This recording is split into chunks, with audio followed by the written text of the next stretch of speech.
What is that which the breeze on the towering steep, as it fitfully blows, half conceals, half discloses?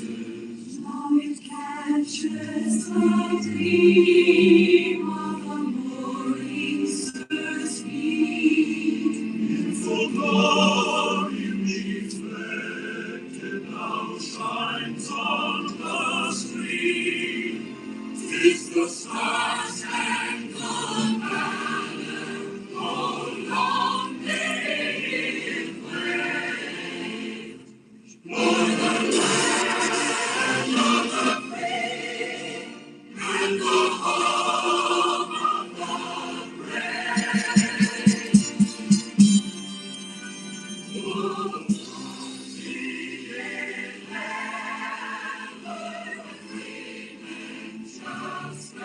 If you are sleeping in a position like this, you are wrecking your body and your breathing.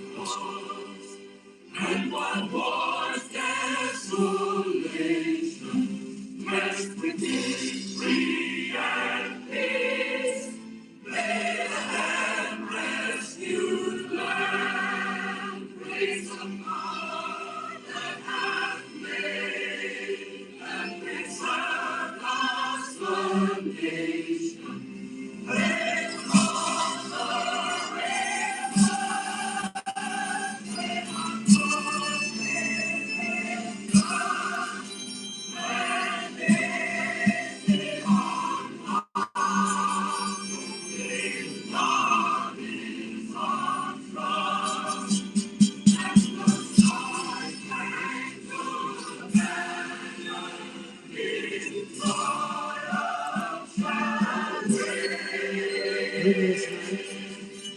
And early today, at my direction, the United States Armed Forces conducted an extraordinary military operation in the capital of Venezuela. Overwhelming American military power, air, land, and sea, was used to launch a spectacular assault. It was an assault like people have not seen since World War II. It was a force against a heavily fortified military fortress in the heart of Caracas to bring outlaw dictator Nicolas Maduro to justice. This was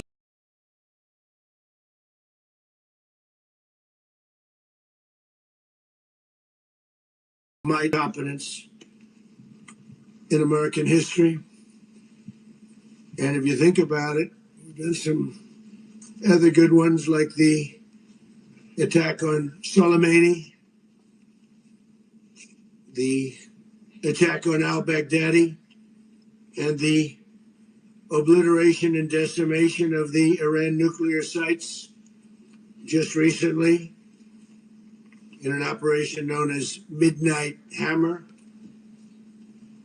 all perfectly executed and done. No nation in the world could achieve what America achieved yesterday, or frankly, in just a short period of time. All Venezuelan military capacities were rendered powerless as the men and women of our military, working with U.S. law enforcement, successfully captured Maduro in the dead of night. It was dark. The lights of Caracas were largely turned off.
Due to a certain expertise that we have, it was dark and it was deadly.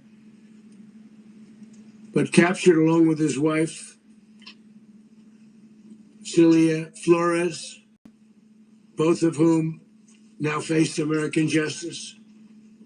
Maduro and Flores have been indicted in the Southern District of New York, Jay Clayton, for their campaign of deadly narco-terrorism against the United States and its citizens. I want to thank the men and women of our military who achieved such an extraordinary success overnight with breathtaking speed, power, precision, and competence. You rarely see anything like it. You've seen some raids in this country that didn't go so well. They were an embarrassment. If you look back to Afghanistan, or if you look back to the Jimmy Carter days, they were different days. We're a respected country again, maybe like never before. These highly trained warriors operating in collaboration with U.S. law enforcement caught them in a very ready position. They were waiting for us. They knew we had many ships out in the sea, just sort of waiting. They knew we were coming. So they were in what's called a ready position. But they were completely overwhelmed and very quickly incapacitated. If you would have seen what I saw last night, you would have been very impressed. I'm not sure that you'll ever get to see it, but it was an incredible thing to see. Not a single American service member was killed, and not a single piece of American equipment was lost. We had many helicopters, many planes, many people involved in that fight. But think of that, not one piece of military equipment was lost, not one service member was, more importantly, killed. The United States military is the strongest and most fearsome military on the planet by far, with capabilities and skills our enemies can scarcely begin to imagine. We have the best equipment anywhere in the world. There's no equipment like what we have, and you see that even if you just look at the boats. We've knocked out 97% of the drugs coming in by sea. 90%. Each boat kills on average, 25,000 people. We knocked out 97%. And those drugs mostly come from a place called Venezuela. We're going to run the country until such time as we can do a safe, proper, and judicious transition. So we don't want to be involved with having somebody else get in, and we have the same situation that we had for the last long period of years. So we are going to run the country until such time as we can do a safe, proper, and judicious transition. And it has to be judicious, because that's what we're all about. We want peace, liberty, and justice for the great people of Venezuela, and that includes many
going to let that happen.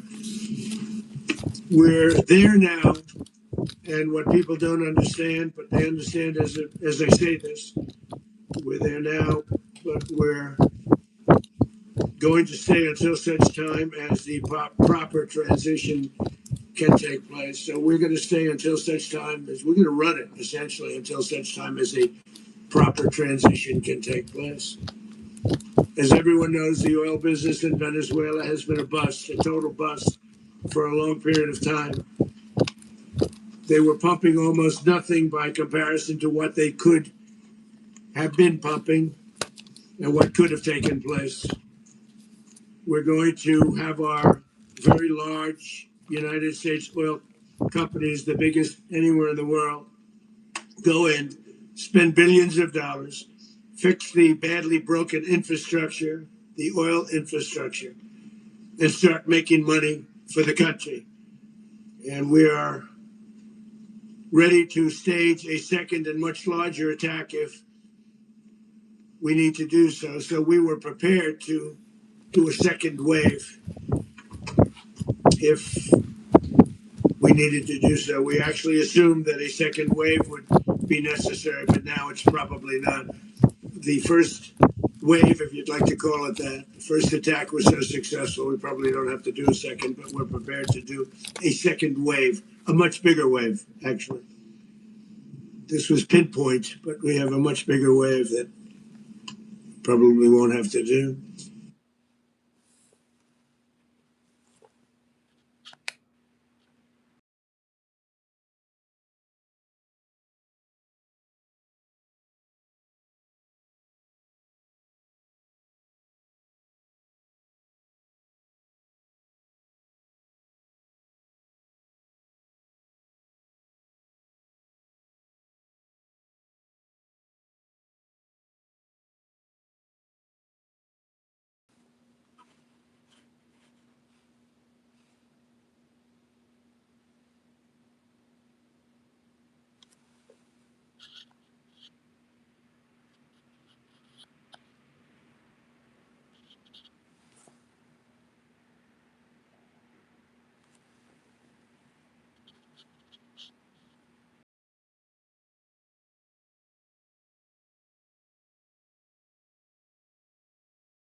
So we were prepared to do a second wave if we needed to do so. We actually assumed that a second wave would be necessary, but now it's probably not. The first wave, if you'd like to call it that, the first attack was so successful, we probably don't have to do a second, but we're prepared to do a second wave, a much bigger wave, actually. This was pinpoint, but we have a much bigger wave that probably won't have to do. This partnership of Venezuela with the United States of America, a country that everybody wants to be involved with because of what we were able to do and accomplish, will make the people of Venezuela rich, independent, and safe. And it will also make the many, many people from Venezuela that are living in the United States extremely happy. They suffered. They suffered. So much was taken from them. They're not going to suffer anymore. The illegitimate dictator Maduro was the kingpin of a vast criminal network responsible for trafficking colossal amounts of deadly and illicit drugs into the United States. As alleged in the indictment, He personally oversaw the vicious cartel known as Cartel de las Solas, which flooded our nation with lethal poison, responsible for the deaths of countless Americans, many, many Americans, hundreds of thousands over the years of Americans died because of him. Maduro and his wife will soon face the full might of American justice and stand trial on American soil. Right now, they're on a ship they'll be heading to, ultimately, New York, and then a decision will be made, I assume, between New York and Miami or Florida. But we have people where the overwhelming evidence of their crimes will be presented in a court of law. And I've seen it. I've seen what we have. It's The worst freaking state to live in right now is Texas, and nobody's talking about it. it's both horrible and breathtaking that something like this could have been allowed to take place. For many years after his term as president of Venezuela expired, Maduro remained in power and waged a ceaseless campaign of violence, terror, and subversion against the United States of America, threatening not only our people, but the stability of the entire region. And you all saw it. In addition to trafficking gigantic amounts of illegal drugs that inflicted untold suffering and human destruction all over the country, all over, in particular, the United States. Maduro sent savage and murderous gangs, including the bloodthirsty prison gang, Tren de Aragua, to terrorize American communities nationwide. And he did indeed. They were in Colorado. They took over apartment complexes. They cut the fingers of people if they called police. They were brutal. But they're not so brutal now. And I just have to congratulate our military, Pete, and everybody, and our National Guard, because the job that they've done, whether it's in Washington, D.C., where we have a totally safe city, where it was one of the most unsafe cities anywhere in the world, frankly, and now we have no crime in Washington, D.C. We haven't had a killing. We had the terrorist attack a few weeks ago. A little bit of a different kind of a threat, but we haven't had a killing in a long period of time, 6, 7 months. We used to have two, on average, 2 a week in Washington, our capital. We don't have that anymore. The restaurants are opening. Everyone's happy. They're going, they're walking their daughters, they're walking their children, their wives, they walk to restaurants. Restaurants are opening all over Washington, D.C. So I want to thank the National Guard. I want to thank our military. And I want to thank law enforcement. It's been amazing. And they should do it with more cities. We're doing it, as you know, and we're doing it in Memphis, Tennessee right now, and crime is down. We just sort of started a few weeks ago, but crime is down now 77%. And the governor of Louisiana called, great person, and he wanted us to help him, as you know, in a certain very nice part of Louisiana. And we have done that. It was a rough section, and we have crime down. I understand it's down to almost nothing already after 2.5 weeks. New Orleans, it's down to almost nothing, and we've only been there for 2.5 weeks. Can't imagine why governors wouldn't want us to help. We also helped, as you know, in Chicago, and crime went down a little bit there. We did a very small help because we had no working ability with the governor. The governor was a disaster, and the mayor was a disaster. But it knocked down crime. But we're pulling out of there when they need us. We'll know. You'll know. You'll be writing about it. And likewise, Los Angeles, where we saved Los Angeles early on, where the head of the police department made a statement that if the federal government didn't come in, we would have lost Los Angeles. That's long after the fires. That's when they had the riots in Los Angeles. We did a great job. Got no credit for it whatsoever, but that's okay. It doesn't matter. We don't need the credit. But we'll be pulling out when they need us. They'll call, or we'll go back if we have to. We'll go back. But we did a great job in various cities.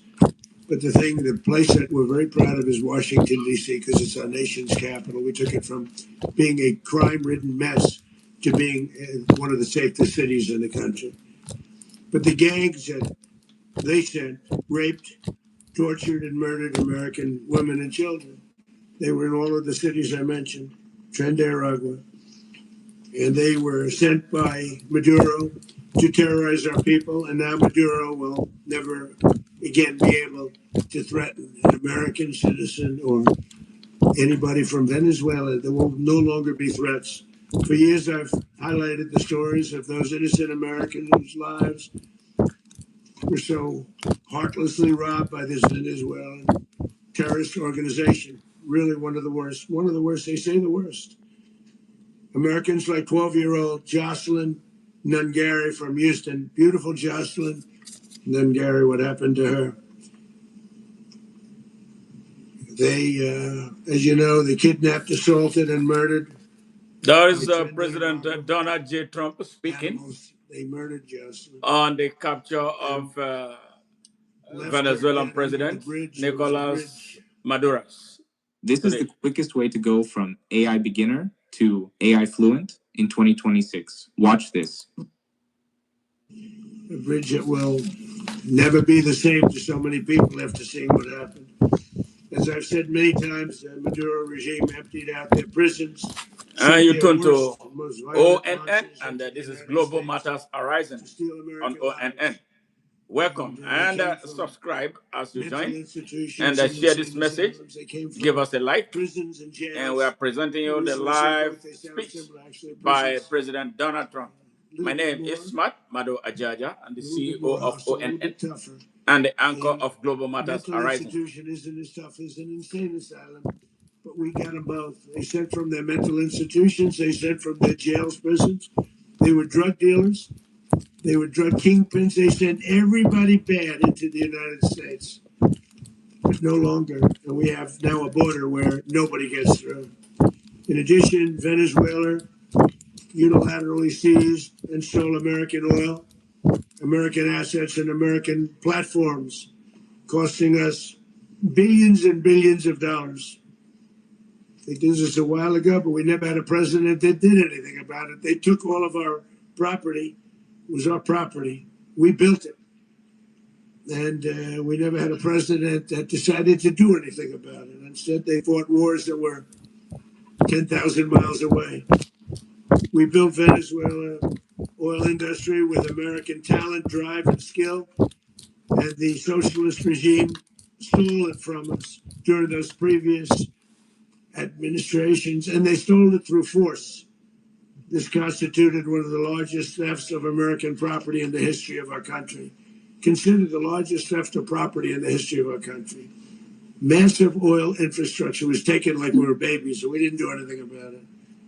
I would have done something about it.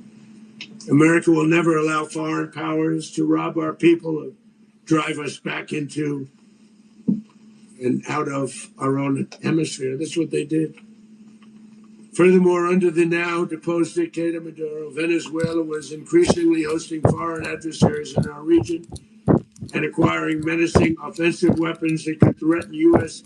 interests and lives. And they used those weapons last night. Potentially in league with the cartels operating along our border. All of these actions were in gross violation of the core principles of American foreign policy, dating back more than 2 centuries. And not anymore. All the way back, it dated to the Monroe Doctrines.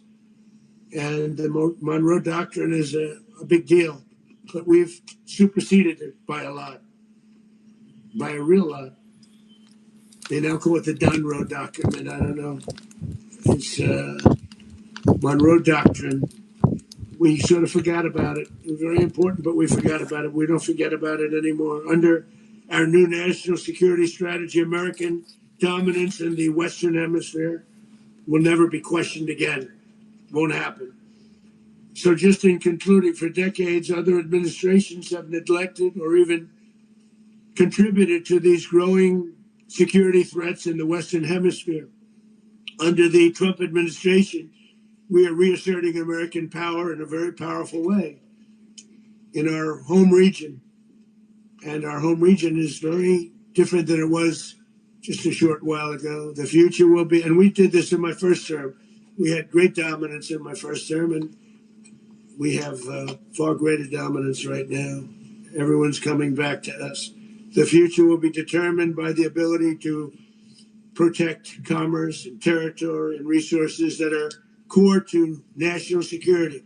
These are core to our national security. Just like tariffs are, they've made our country rich, and they've made our national security stronger than ever before. They're the iron laws that have always determined global power, and we're going to keep it that way. We will secure our borders. We will stop the terrorists. We will crash the cartels, and we will defend our citizens against all threats, foreign and domestic. Other presidents may have lacked the courage or whatever to defend America, but I will never allow terrorists and criminals to operate with impunity against the United States. This extremely successful operation should serve as warning to anyone who would threaten American sovereignty or endanger American lives. Very importantly, the embargo on all Venezuelan oil remains in full effect. The American Armada remains poised in position, and the United States retains all military options until United States demands have been fully met and fully satisfied.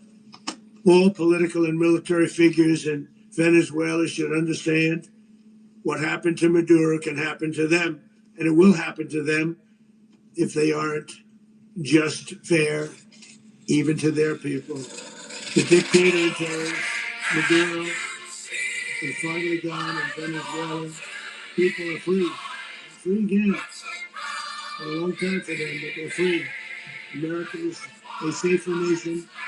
This morning, it's a prouder nation this morning because it didn't allow this horrible person in this country that was doing very bad things for us. It didn't allow it to happen.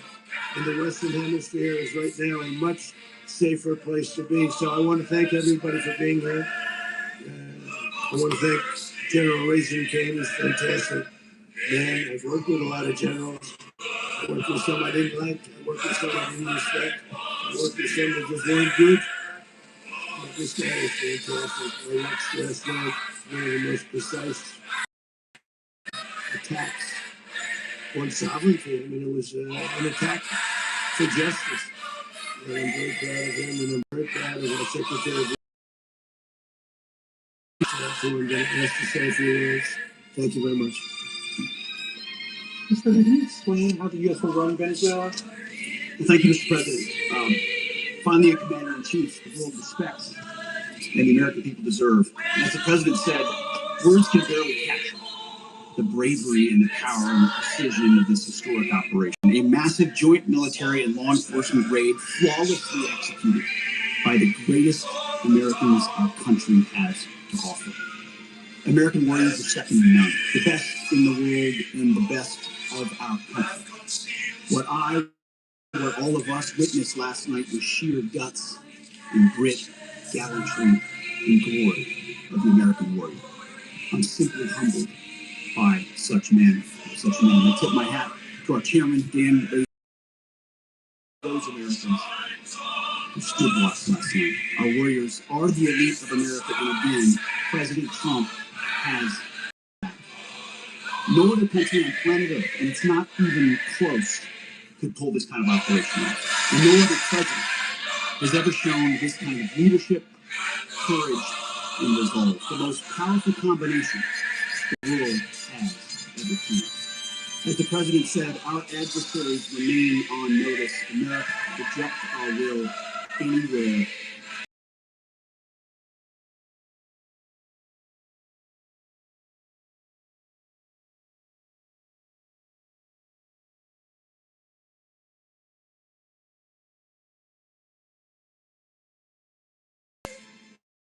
Until they didn't, and until he didn't. He left the room. He's found out. President Trump is deadly serious about stopping the flow of gangs and violence to our country. Deadly serious about stopping the flow of drugs and poison to our people, deadly serious about getting back the oil that was stolen from us, and deadly serious about reestablishing American deterrence and dominance in the Western Hemisphere. This is about the safety, security, freedom, and prosperity of the American people. This is America First. This and the United States War Department is proud to help deliver. Welcome to 2026, and under President Trump, America is back. I'd like to welcome now our Chairman, President King, to give a few more details about this case. Thank you, Mr. Secretary. Thank you, Mr. President, and good morning. Last night, on the order of the President of the United States, and in support of a request from the Department of Justice, as the President said, the United States military conducted an apprehension mission in Caracas, Venezuela, to bring to justice two indicted persons, Nicholas and Cecilia Maduro. Chairman of the Joint Chiefs of Defense known as Staff here in the United States, was discreet, precise, and conducted during the darkest hours of January 2nd, and was a nation months of and rehearsal, an operation that frankly only the United States military could undertake. What I'd like to do this morning is talk to you through some of the preparation and the details without compromising any of our tactics, techniques, and procedures. A chance that we'll be tasked to do this again. Our interagency work began months ago and built on decades of experience of integrating complex air, ground, space, and explaining the operations. details of the operation. The last 2 decades have honed the skills of our special operations forces. This particular mission required every component of our joint force, with soldiers, sailors, airmen, Marines, and Guardians working in unison with our intelligence agency partners and law enforcement.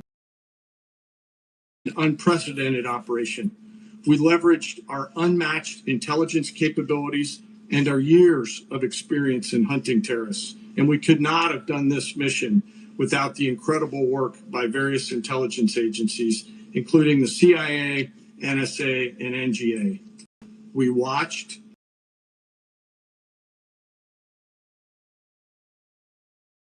and professional. Mission was meticulously planned, drawing lessons from decades of missions over these last many years. This was an audacious operation that only the United States could do. It required the utmost of precision and integration within our joint force. And the word integration does not explain the sheer complexity of such a mission. An extraction so precise, it involved more than 150 aircraft launching across the Western Hemisphere in coordination, all coming together in time and place to layer effects for a single purpose, to get an interdiction force into downtown Caracas while maintaining the element of tactical surprise.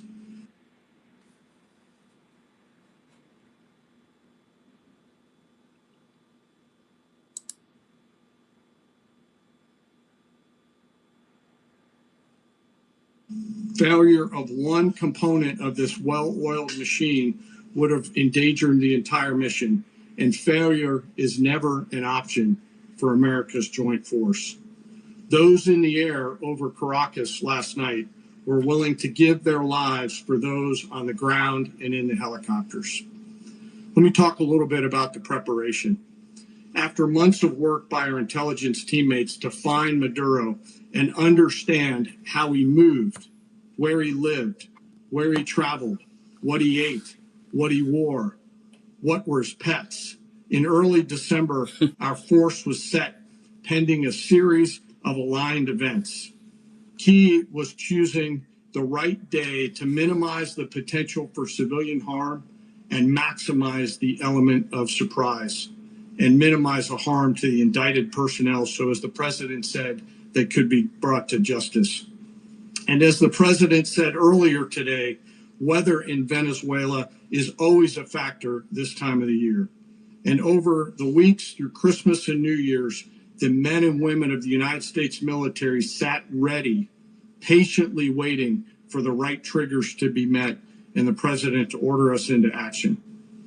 Last night, the weather broke just enough, clearing a path that only the most skilled aviators in the world could maneuver through.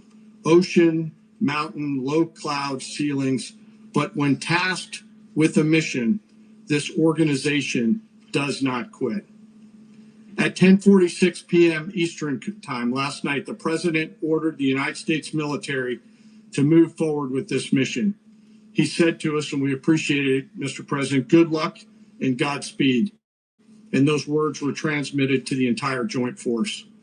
Over the course of the night, aircraft began launching from 20 different bases on land and sea across the Western Hemisphere.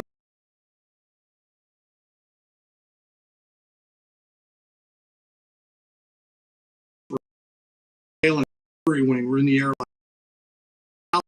and thousands were airborne. Our youngest was 20, and our oldest crew member was 49, and there's simply no match for American military might. As the night began, the helicopters took off with the extraction force, which included law enforcement officers, and began flight into Venezuela at 100 feet above the water. As they approached Venezuelan shores, the United States began layering different effects provided by Spacecom, Cybercom, and other members of the interagency to create a pathway. Overhead, those forces were protected by aircraft from the United States Marines, the United States Navy, the United States, and the Air National Guard. The force included F-22s, F-35s, EA-18s, E-2s, B-1 bombers, and other support aircraft, as well as numerous remotely piloted drones. As the force began to approach Caracas, the Joint Air Component began dismantling and disabling the air defense systems in Venezuela, employing weapons to ensure the safe passage of the helicopters into the target area. The goal of our air component was, and always will be to protect the helicopters and the ground to the target and get them home. As the force crossed the last point of high terrain where they'd been hiding in the clutter, we assessed that we had maintained totally the element of surprise. As the helicopter force ingressed towards the objective at low level, we arrived at Maduro's compound at 1:01 a.m. Eastern Time, or 2:01 a.m. Caracas local time. The apprehension force descended into Maduro's compound and moved with speed, precision, and discipline towards their objective, and isolated the area to ensure the safety and security of the ground force while apprehending the indicted persons. On arrival into the target area, the helicopters came under fire, and they replied with that fire with overwhelming force and self-defense. One of our aircraft was hit, but remained flyable, and as the president said earlier today, all of our aircraft came home, and that aircraft remained flyable during the rest of the mission. As the operation unfolded at the compound, our air and ground intelligence teams provided real-time updates to the ground force, ensuring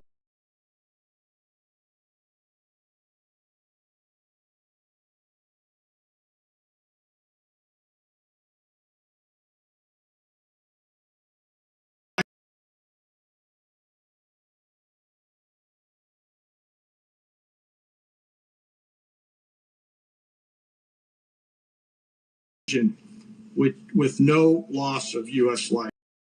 After securing the indicted persons, the force began to prep for departure. Helicopters were called in to exfiltrate the extraction force, while fighter aircraft and remotely piloted aircraft provided overhead and suppressive fire. There were multiple self-defense engagements as they began to withdraw out of Venezuela. The force successfully exfiltrated and returned to their afloat launch bases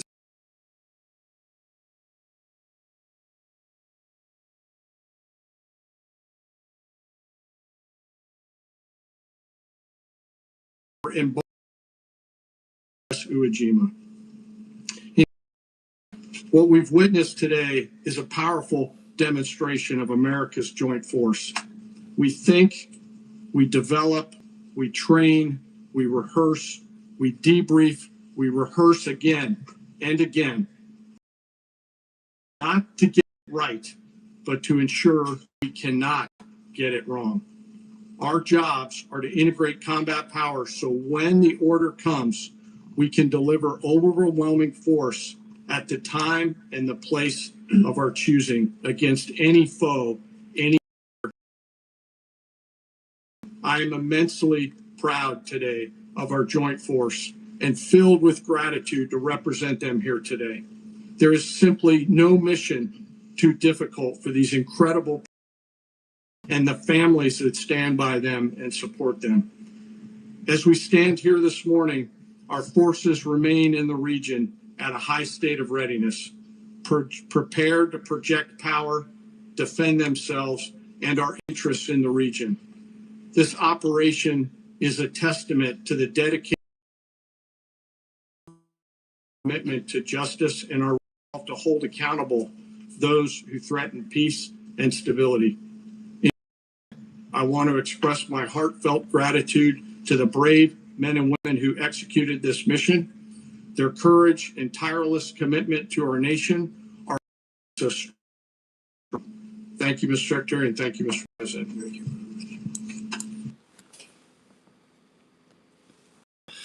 Yes, that was a brief by the President of the United States and the Chairman of Joint Chiefs of Defense Staff here in the United States. My name is Maduro Ajaja. I am the CEO of ONN and the anchor of Global Matters Arising, Nigeria Now, Good Morning Africa, and Reggae at its best.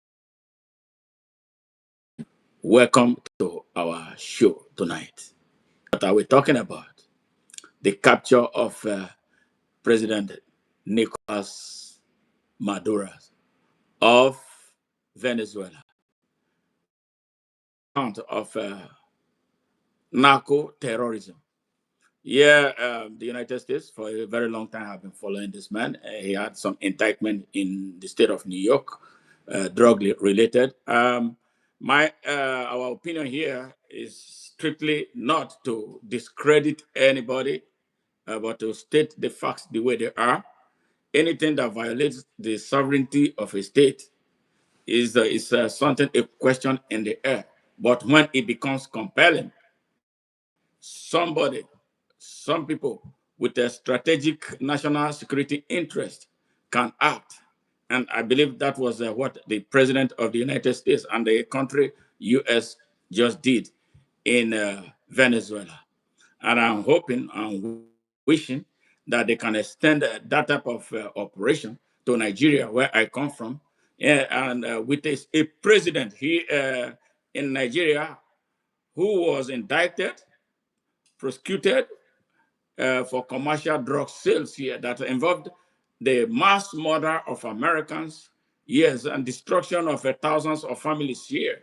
And a man who forced himself into the presidency of Nigeria without winning an election, and through the back doors, aided and abetted by terrorists and the masterminds of terrorism that prompted an airstrike by the United States on the 25th of December.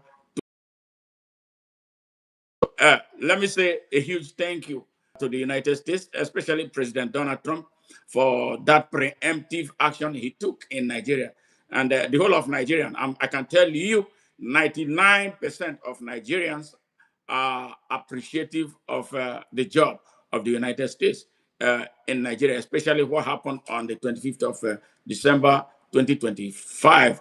And since then, things have been shaping up there, but the people of Nigeria, we need some more action because the people, sadly, because people talk about sovereignty.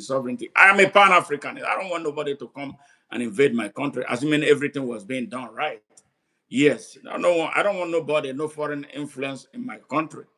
But we are at a situation in Nigeria where everybody wants it now because the people have become spineless. They have been rendered uh, incapable of raising their finger. So the only thing that will save Nigeria is something from the outside of Nigeria, hoping that it will be a fair intervention. Yes, Nigerians, I say, definitely need a regime change. This is no joke. I don't want to mince words about it. The people of Nigeria have demonstrated the incapacity to make that happen. Yes, so it's a painful call, very, very painful. It sounds unpatriotic, but the people who have destroyed our country are far prisoners, yet treasonously unpatriotic. So help in a situation where a people are incapacitated cannot be discounted. Yes, so this is what we are saying. Now, I want to let people know that there are consequences for bad behaviors. Why, why Maduro? Why not somebody else? So these are questions people should be asking. I know we are quick to jump at territorial integrity and sovereignty, but I've seen reactions from people, citizens of Venezuela, some jubilating about what has just taken place because it's always in the way it is wherever it is happening. Some who benefit will cry, but the mass majority of the people who are deprived and denied access to opportunity to live life and live it freely are always the ones crying. So now they have incapacitated most of my people in Nigeria to the point that people are not able to open their mouth to say anything. Before I go forward, I'm going to play something that happened to my own brother in Nigeria. And why is it happening? Because of my position, how my position in Nigeria, because of the state of Nigeria. I was speaking with my younger brother for the first time this year, and what he told me made me cry. But again, it inspired me to do more because it proves that what I'm doing is right. Now we're a country where men of truth are now scarce. People are scared of speaking the truth because they want to live, because they want to get jobs. When they see the truth, they bend it or take their eyes away from it. It's not like they don't know, but they are handicapped. So that is how sad the situation in Nigeria is. I don't know how much it is in Venezuela. I've heard stories coming out of Venezuela. I've seen a lot of Venezuelans here in the United States. The same thing that we complain about, the bad leadership at home, is what I heard them complain, or was what I heard them complain for the most reason. And that was the reason they left the country to come here to the United States. So listen to this about my experience, my brother's experience in Nigeria, what is taking place, how he's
Just listen, take a listen to what happened to my younger brother.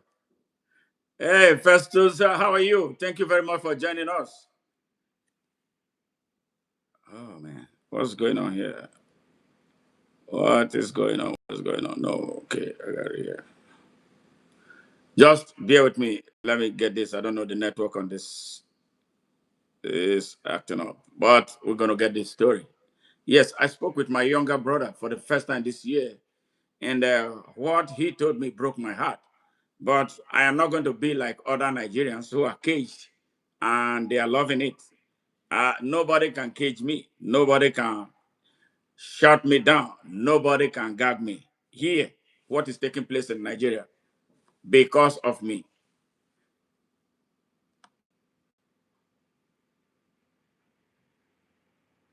Come on, come on, come on.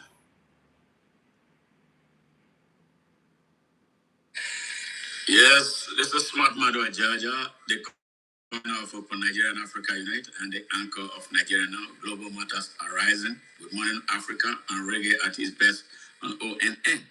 And I just wanted to say something about how badly things have degenerated in Nigeria.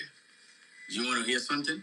Yes, because of my variant sorry state of Nigeria, members of my have become subjects of discrimination. Yes, I tell you this. My younger brother has a PhD, and he graduated with PhD about 5 years ago. And I was speaking with him this morning for the very first time this year. And he told me something that made me cry, but something that made me more inspired and fiery than ever before. Yes. And he told me he went and applied for a job at the University of Delta at Abo. Yes. In a car local government area of Delta State of Nigeria, where we come from. And he submitted his the way it ought to be done. Sadly, he was not offered the job, not because he wasn't qualified, but because, according to what somebody told him, it was because of my views on Nigeria that I am such a very critical person of the government in Nigeria, and I should go back to me and get a job from me in America. Right. So this is how horrible. And it tells you about the mindset of the black man. The black man is self-hating and self-destructive. You deny someone an educator and access to opportunity to educate the minds of the future. You have killed a nation, not me. He is my younger brother. He cannot meter how I behave. Yes, we share father. We share biology. We share genealogy. But he is his own man, and I am my own man. Why should he be punished for alleged sins?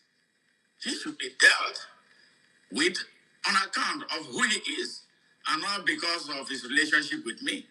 And you know what this means? I will work hardest to ensure that the Babylon in Nigeria is dismantled. No matter what, I will not stop. I'm not going to back down. No, no way. Yes. Yes. Yes. That's what is taking place. So what has been going on between the United States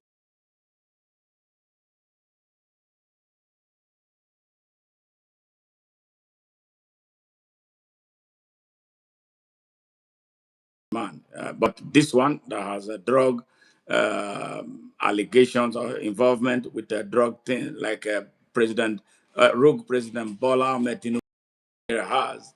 Yes. And this man changed the constitution after the expiration of his term. He doesn't want to step down for another person to take over. And then he made things worse. So what happens in a situation like that? I believe the people in that country are paralyzed, just like my Nigerian brothers and sisters in Nigeria are. They cannot do anything. They have a special force with which They silence them, they repress them, they oppress them, and they can't say anything. So they give up their country, and they'll see their country being damaged. So, well, a bigger fish with interest too has to take a position and do what they have to do because of the proximity to the United States and their neighbors. But here we are. I'm more interested in talking about this in relation to what is taking this. What happened to anybody? Yes, especially those in Nigeria who think that they own Nigeria and that nobody can touch them. Those who wake up and send militias to villages across Nigeria to displace and kill the people and take their lands. Yes, now know that you too can be picked up. And it's just a snap away. Saad Abubakar Gumi, Bola Ahmed Tinubu, you may be next. All right, you may be next. You may just as well be next. So there is panic in Bola Ahmed Tinubu's camp about what is to happen with the way Nigeria is degrading and fast eroding out of contention. Yes, where millions of innocent and defenseless Nigerians go to sleep on empty stomach. Yes. So, President Donald Trump, thank you for your Christmas Day strike. And we are expecting more because the job is not done. Well, as far as we are concerned, what took place on the 25th of December 2025 was an appetizer. There's a lot more to be done to bring Nigeria to the point where the people of Nigeria can breathe again. Yes, there are so many knees on the necks of Nigerians. Yes, so many knees. Nigerians are choking to death. Yes, so if you love Nigeria the way a lot of Nigerians love you, and they're going back to what happened during the election, your electioneering campaign, yes, which if they had been given ballot papers to vote, you would have won a landslide victory in that country. So I want you to ride on that momentum. They are expecting so much for you, from you. So take this as a letter, as a special message to you. The world now, especially in Africa, they see you as a man of justice. Yes, thank you. All right. Hey, how are you? If you are just joining us for the very first time,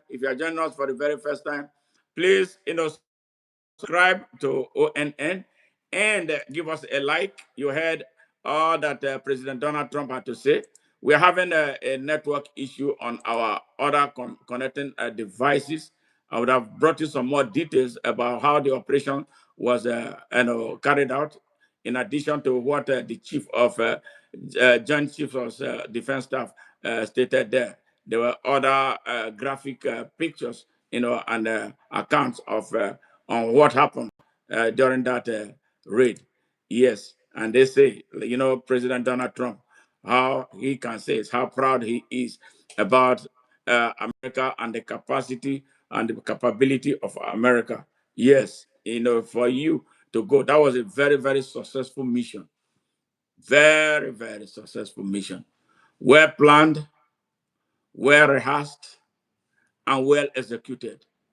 No American life was lost. No American equipment was lost. All aircraft and men returned to base safely. Wow. That was a clinical finish. That was a clinical finish. That was a clinical finish. Thank you.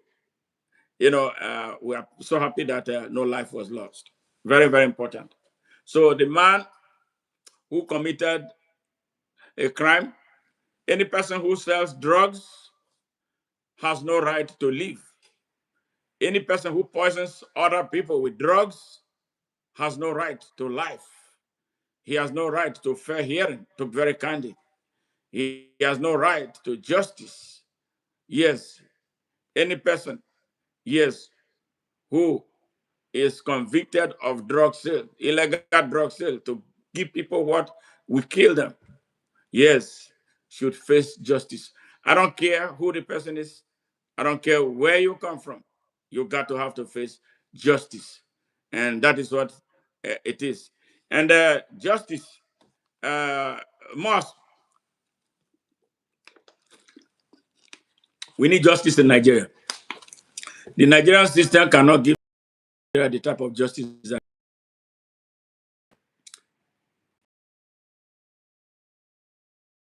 breaks the heart. All those with the capacity to stand up for Nigeria are either in hiding or outside the country. So these criminals, these terrorists, yes, they work with drug dealers because they give young people drugs and give them AK-47 and other dangerous, illegally acquired weapons to terrorize, harass, rape, and kill our people. They must face justice too. Who can do it? Yes. So Nigerians are looking up to President Donald Trump and the United States and any people who can genuinely offer help to Nigeria.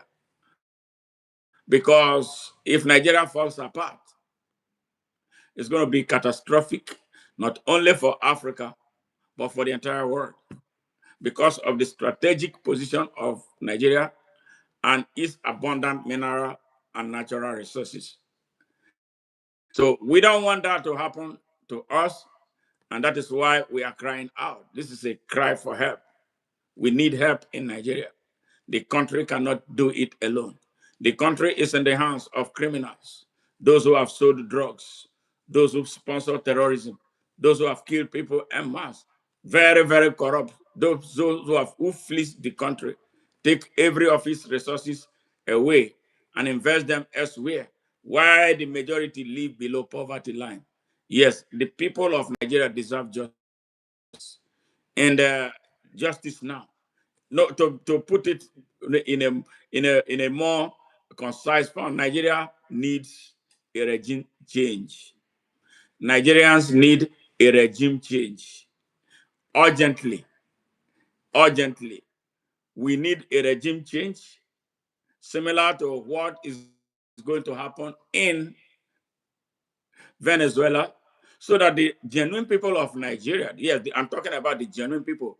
This political class right now in Nigeria are all is populated by thieves, by killers, by bandits, by terrorists, by unpatriotic elements who don't care about Nigeria and its people. Their mission, their vision, what drives their ambition is to steal and not to do anything. They don't want to build country. They don't know. They don't care about building a country. They want to kill. So we have to disband them and then assemble the real people of Nigeria who can think, who love their country, who are futuristic, who love the young people, who love children, who love women, who love that part of Africa, and Africa should move forward. Yes, those are the type of people we want. Not necessarily puppets who will answer to anybody, but true good people who love their country, just like Americans love their country. So we can move forward and actually benefit from the resources that we have in abundance in that country, and then provide the type of leadership that Africa needs to steer her in the 21st century. That is what we are looking for. Who is going to make it happen? Because Nigerians have been emasculated. When they say they are opposition, like the opposition they are mounting against this drug dealer, Bola Ahmed Tinubu, the opposition party that they are, the coalition, is populated by the same people, the same criminals who formed the party that Bola Ahmed Tinubu is a member of. They cannot do any good but further destroy the country. They are not driven by patriotism. They are not driven by what to do for their country. They are driven by what to take. Yeah, they want to take their tongue to destroy the country. So that is why we want anything that will dismantle them. Yes, religious extremists in the north of Nigeria that are bringing all kinds of terrorists organizations in our into the country. Those minority who come out to breathe down on the people of Nigeria, they need to be taken out of the space of Nigeria. So that is why this intervention in Nigeria is critical, is very, very important, and is compelling. We are not going to achieve it through the ballot that they are planning in 2027. Yes, because the results have been written. You will not. A man who was in the periphery, in 2020, in 20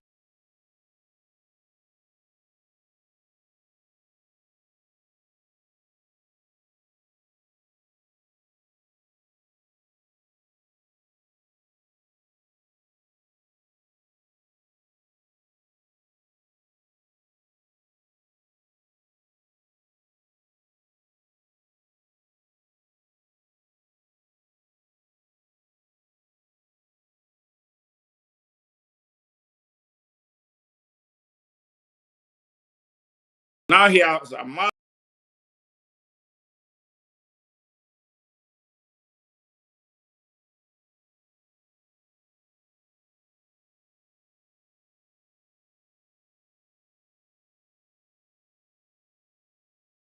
in 2027 without. He controls the armed forces. All right, because Nigeria is a very corrupt country. Say it. Yes, everybody has a price tag in Nigeria. Yes, nearly everybody in Nigeria has a price tag. Give them that money, they will compromise. All right. Hey, Rotunda, how are you? Thank you very much for joining. Yes, and if you are just joining us, please, please subscribe to our channel and share our message. Bring more people on board for the short period of time that we are going to be here, because we have a program coming up, Reggae at its best on ONN, coming up at 10 o'clock p.m. Central Standard Time. So we just wanted to take the opportunity to talk about this situation that is happening in Venezuela, the unfolding situation. So we don't know what is going to be next. Hearing President Donald Trump speak, he said the U.S. is going to take control of the country and run the country. So it'll be interesting, to see how things unfold and how the United States is going to run Venezuela, after this regime change, and taking their, would I say, former president now, Nicolas Maduro, into custody here in New York, United States of America. Do you have any questions? Please, jump in right now. Ask us any question that you may, and we provide answer as much as we know, and as much as we can. If we cannot provide an answer, we will do so in our next broadcast. But things are shaping, and it's an interesting time in the world.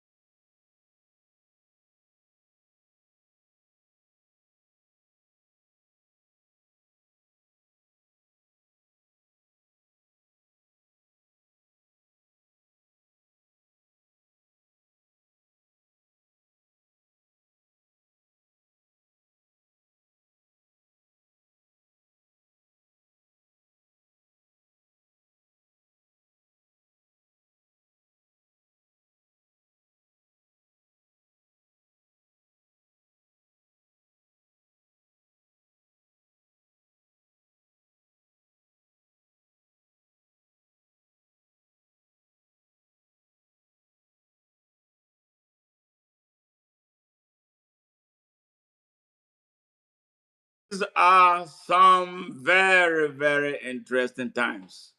So tell us, what is your opinion? How do you feel about this capture of President Nicolas Maduro of Venezuela?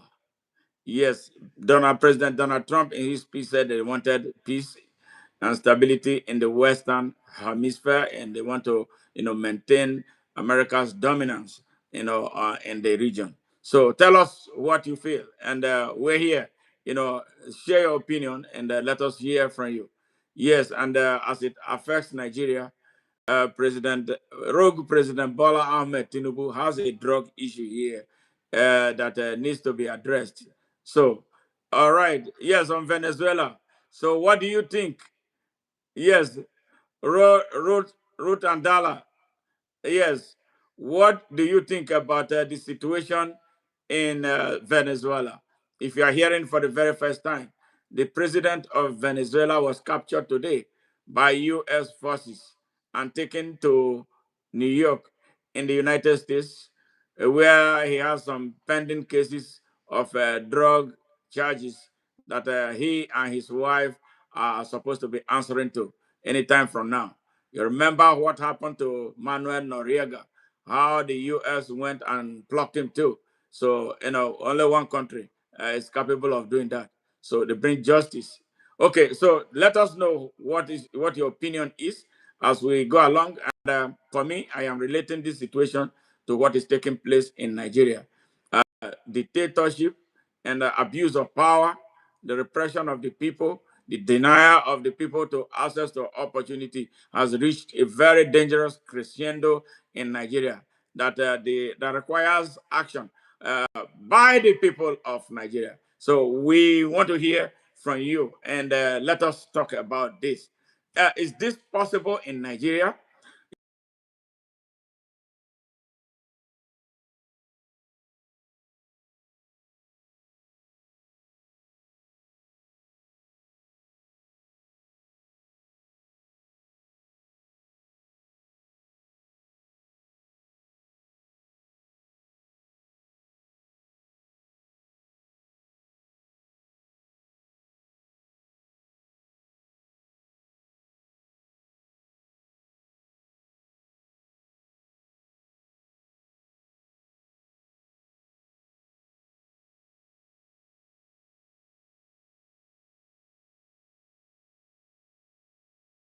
Terrorist gatherings in Sokoto. So now, is Donald Trump going to take a notch further, a step further, to ensure that the trouble that we are having in Nigeria, the terrorist activities in Nigeria, we put to an end? Yes, in a decisive fashion, because he said that his interest was to protect Christians. But I say that it's not just only Christians. There's no country called Christians, or there's no country called Muslims. Those being attacked and destroyed are Nigerian people.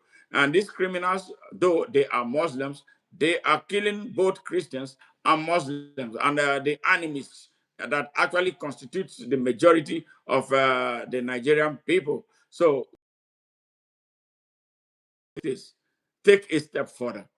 Yes, to bring stability to that country, because the country is, as it stands right now, is most unstable. The country can fall apart any moment.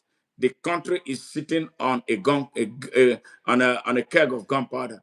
The country has just this little string left to be pulled apart, and then everything will cascade. So will President Donald Trump and the United States honestly, out of their honesty, out of their love for humanity, out of their love for Nigeria and the Nigerian people, will they move forward and fast? Because action is needed now, not tomorrow.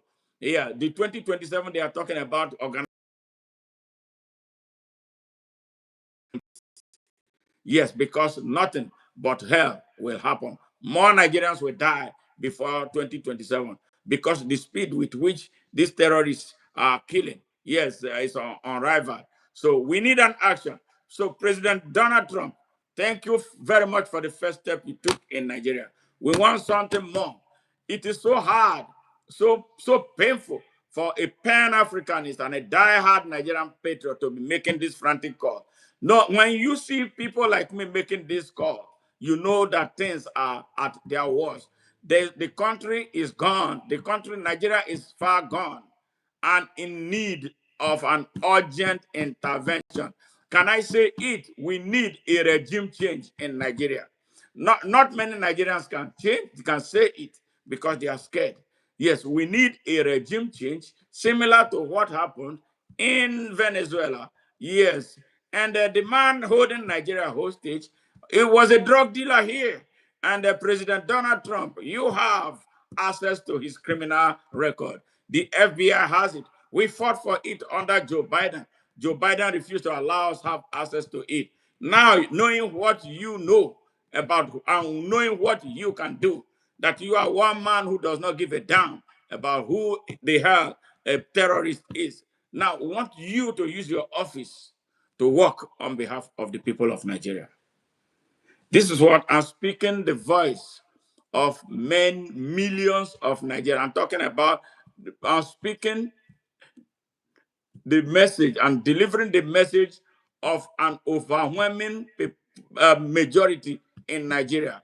I am not, this majority includes Christians, Muslims, and enemies. Yes, I'm speaking on behalf of the Hausa people who have been under the elitist Fulani subjugation for 222 years. Here, if you remember, if you remember, if you know about the amalgamation treaty in Nigeria, you will know. If you have ever heard about the Sokoto Jihad, yes, Sokoto, where the U.S. Forces, struck on 25 on the on the 25th day of December 2025. You know what I'm talking about. In 1804, there was a man called Osman Danfodio who was a visitor to the Hausa land. He was welcomed by the people. The Hausa people are some of the kindest people on earth. They don't trouble you. They were Muslims before he came. He came and then told them that Islam. He started telling them what to do.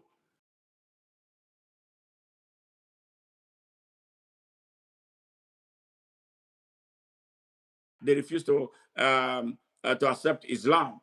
If you refuse to accept a religion, why should you die? They branded them as Maguzawas. Those Maguzawas are some of the most educated Hausa people, very, very smart people. When I lived in Kano for 8 years, I encountered some of them. Very, very, very, very, very educated people. Yes. Those who accepted Christianity, very, very educated people. But you know what? They beat them down. In their own land, they made them look like they do not exist. Yes. Since 1804.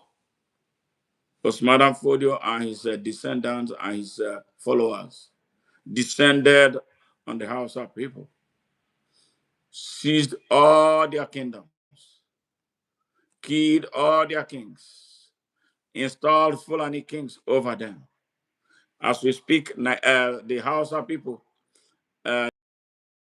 constitute about between 30 and 33% of the entire population of Nigeria. Isn't that massive? And the Hausa people are spread out all over West Africa and parts of North Africa. Yeah, if you go to Sudan, you see a lot of Hausa people. If you go to Ghana, they are there. In Burkina Faso, they are there. In Mali, they are there.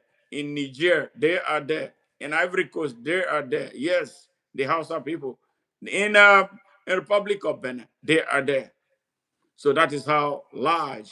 I think the Hausa race is about one of the largest of region, but they have a huge concentration in Nigeria, about 63 million of them in Nigeria. But guess what? Guess what? These are the poorest people in Nigeria. When you talk about poverty in Nigeria, they constitute over 90% of what makes Nigeria poor. These Fulanis deny them access to education.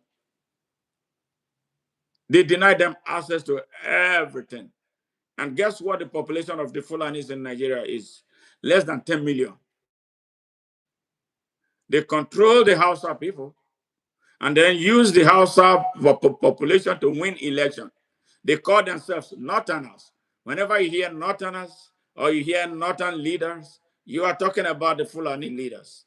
Nothing more, nothing else, less. They are the ones.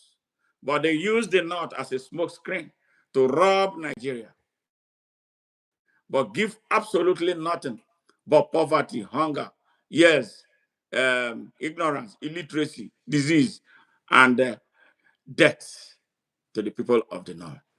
They use the Hausa people. That's what they have done for years, since independence, 65 going to 66 years ago. They use them as a weapon to hold Nigeria down, to stop Nigeria from growing and developing. We cannot accept that. We want the Hausa people free. Your intervention, the Hausa people are hungry for their liberation. They use Islam to hold them down.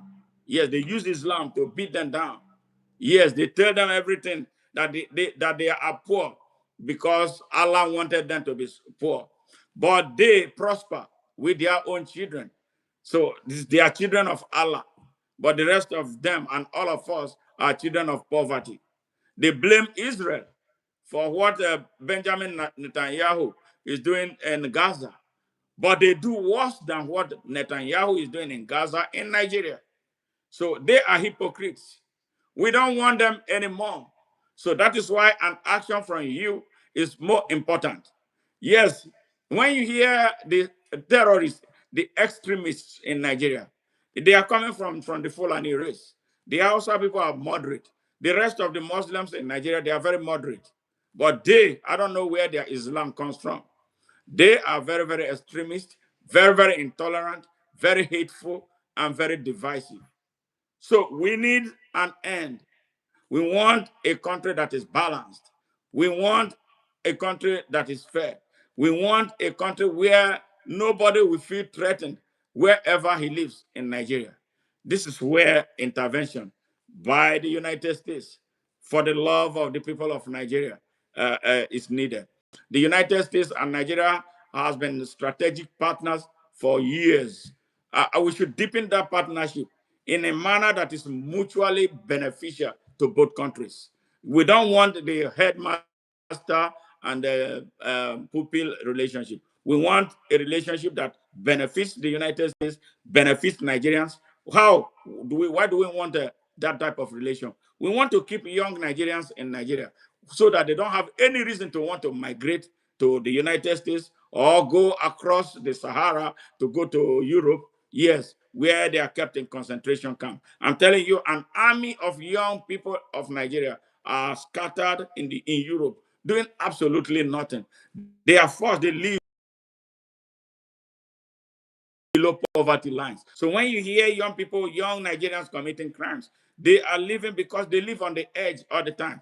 But these are young people who come from a country with everything in it. But what? Untapped, undeveloped. And there are things that benefit just a few. And some foreign collaborators who do not want the good of Africa. So we are expecting, we are looking up to an intervention. Nigerians desperately need it. I am a Pan-Africanist making this call. So we're not going to be this empty Pan-Africanists. We're going to speak the truth to ourselves. It's very, very important. Because it's what we refused to speak before. Nigeria needs to grow and be its own man. We need a support. We need the environment. We need the type of leadership that can take us there. We need a leadership. We don't have to be fighting with anybody. We need a But guess what? I'm sure President Donald Trump, you have encountered a lot of Nigerians here. We are some of the brightest people on earth. So now most of us are here and outside. A lot of us want to go back home and develop our country. But when we go there, we are denied access to opportunity to do what we should be doing best because we don't belong to the system or we refuse to belong to it. Yes, for me, I went here inspired by Senator John Cornyn, that is your friend. He inspired me. I was in a serious immigration trouble, not because I was a terrorist. After 11, I went to Galveston. We were taking pictures. When I came back home, I didn't know somebody was watching. I didn't have any intention of doing anything to hurt the United States. By the time I came home and went to sleep, Ellen at my door. Yes.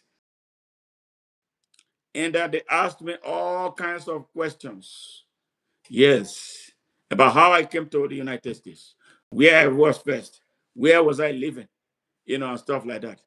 And I thought that was it. I even offered them the camera. They said no. And then they left. I thought it was over.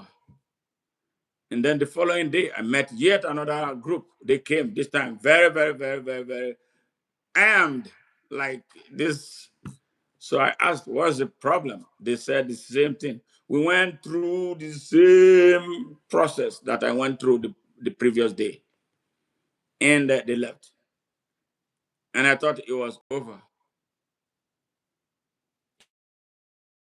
I thought it was over. Now, until I started being bumped off the planes, I was a lot of times searched like a criminal. That yes, yes, I was searched many times like a criminal. I was bumped off planes many times here in the United States. As we speak right now, I don't hate to fly. I don't do it unless I must fly. So I had to start driving long distances. But during those times, how much America invests in security, they were checking me out to make sure that I wasn't what they were suspecting that I was. I was monitored from the air. Every hotel that I stayed in this country, because my business took me around the United States, they were there. On the roads, they would use satellite. Me, little guy like this, not know nothing. I am not a Muslim, not know anything about terrorism. I don't hate the United States. United States has been so good to me. I have 3 children here. I expose myself to the best things that I could not have had the access to do, not because it was impossible in Nigeria, but because of the Nigerian system that I have been fighting for, that we need help to break down so that the people of Nigeria can be free. Yes. So those years were hellish for me. Those years was terrible. It got so bad that my green card was torpedoed. I called my wife called Donald, what is it called?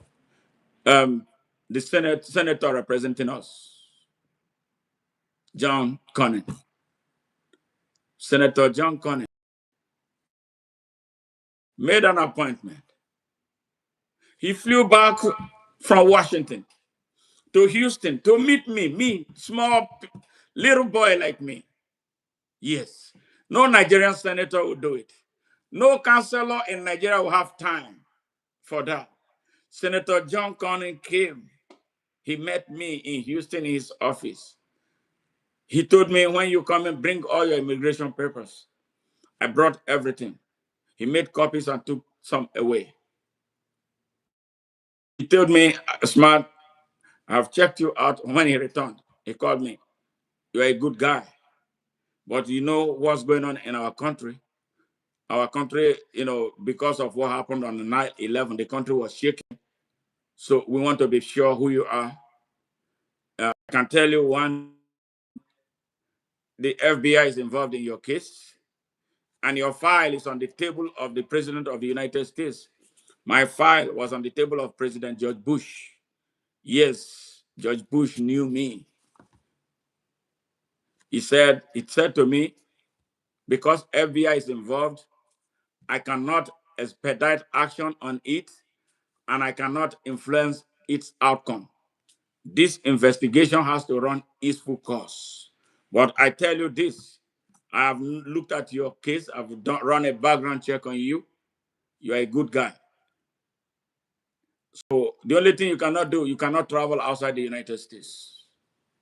You're going to have to remain here and wait it out.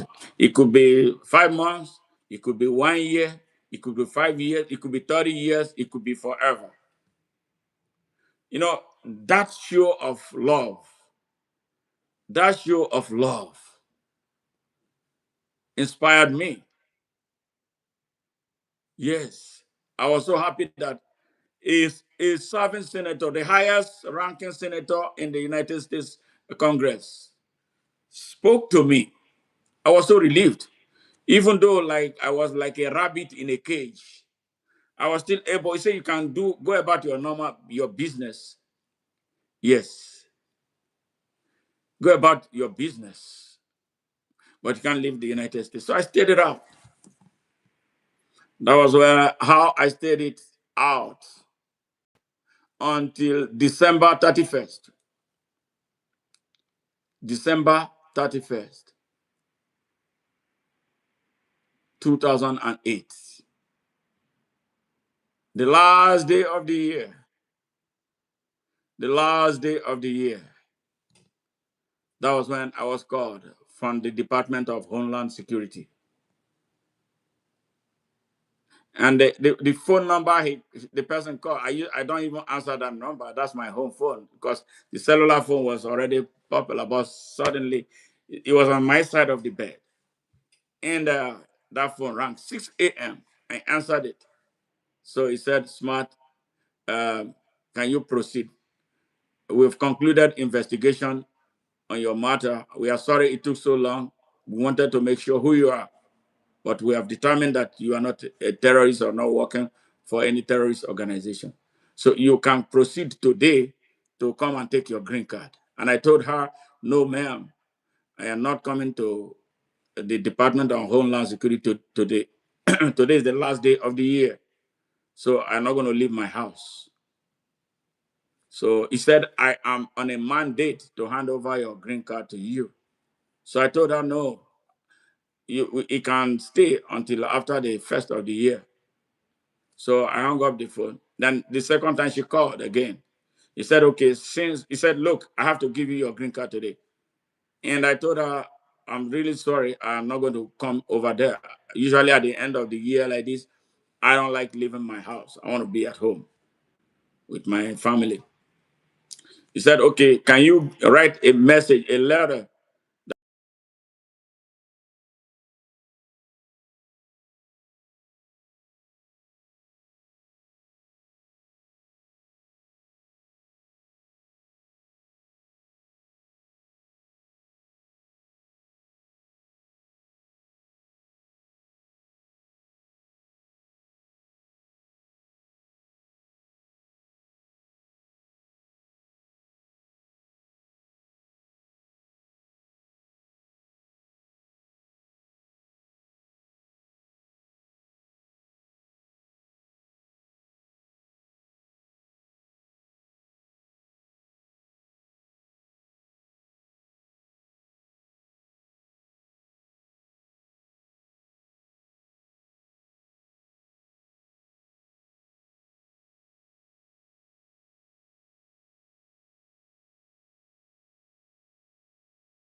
When I got home, I saw something very sad.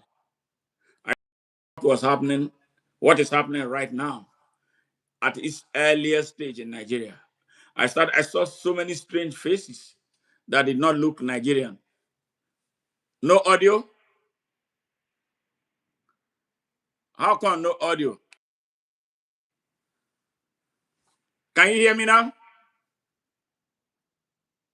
Can you hear me now? All right. Thank you. Thank you. Yes.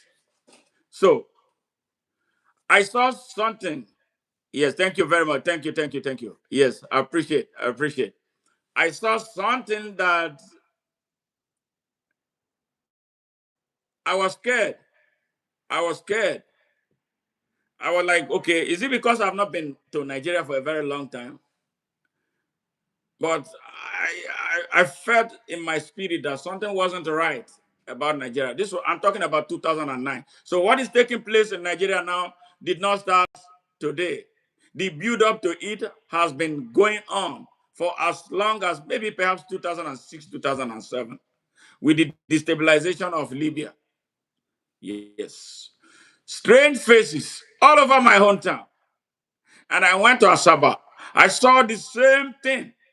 What I saw was horrifying. I told my brother,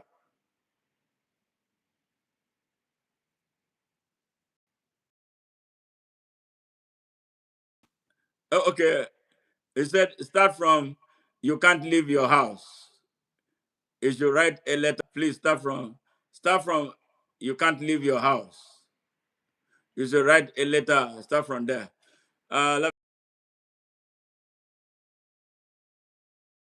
stop. So when the lady from the Department of Homeland Security uh,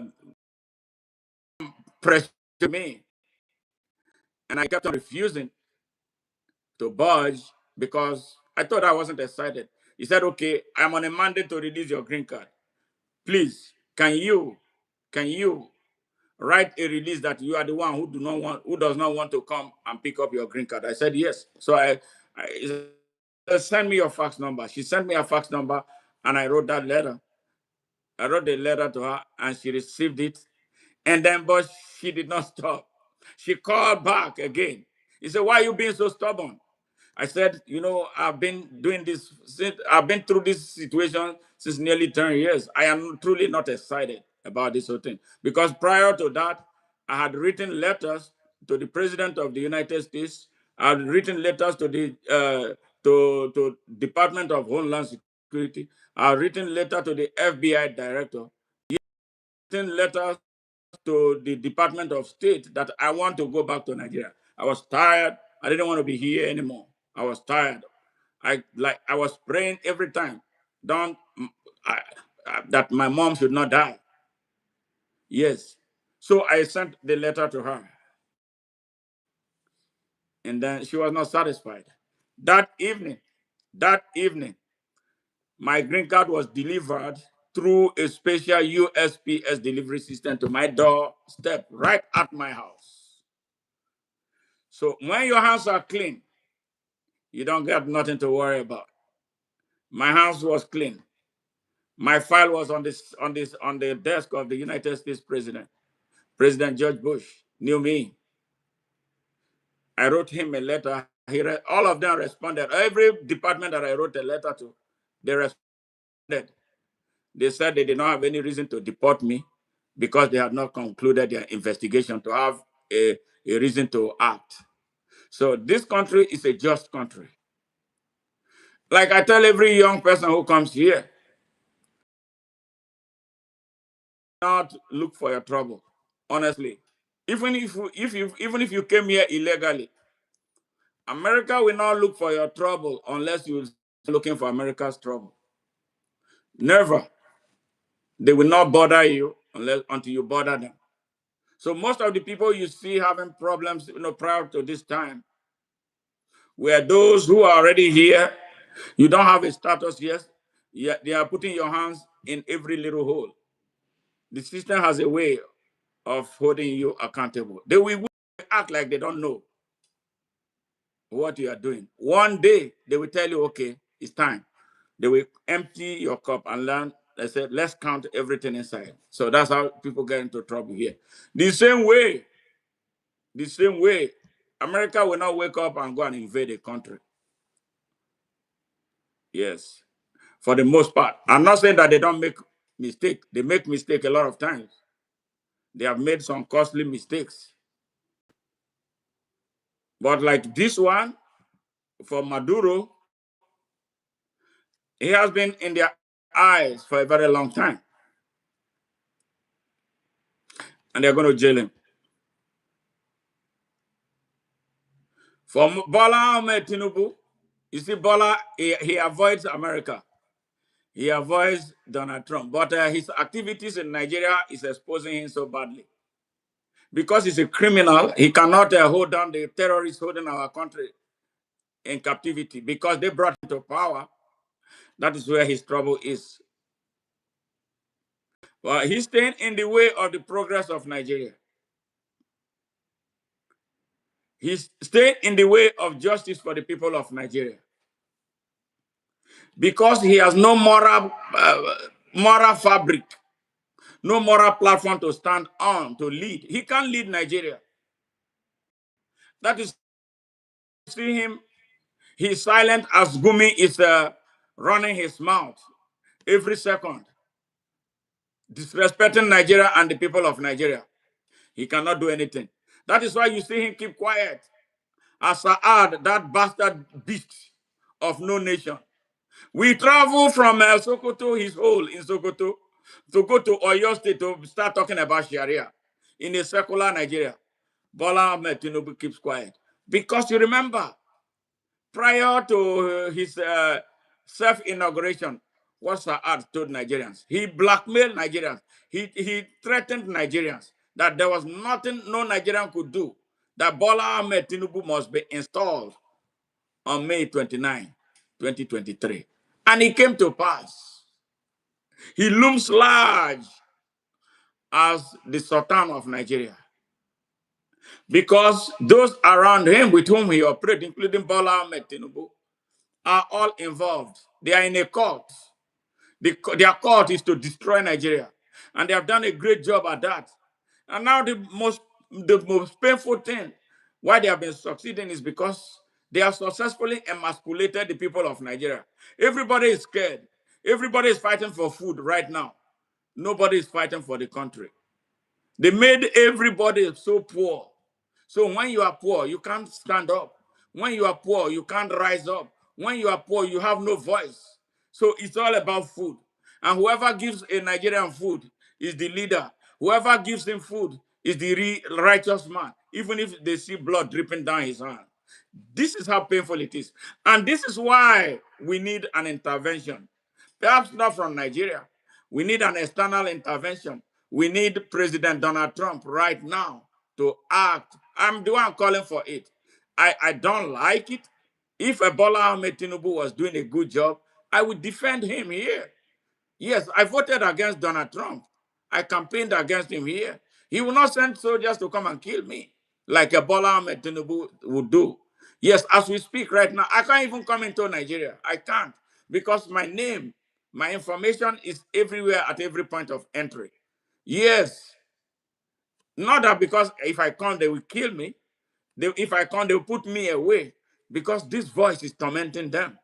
They send people to me to ask me what I want in order for me to keep quiet like other Nigerians so that I will join the system and be all right. No, I'm not. I'm not going to join. I've never joined the system. And I would prefer to starve and die on the side of the people than to feed fat and be in the system that is hurting our people and degrading our country. Don't you see how Nigeria is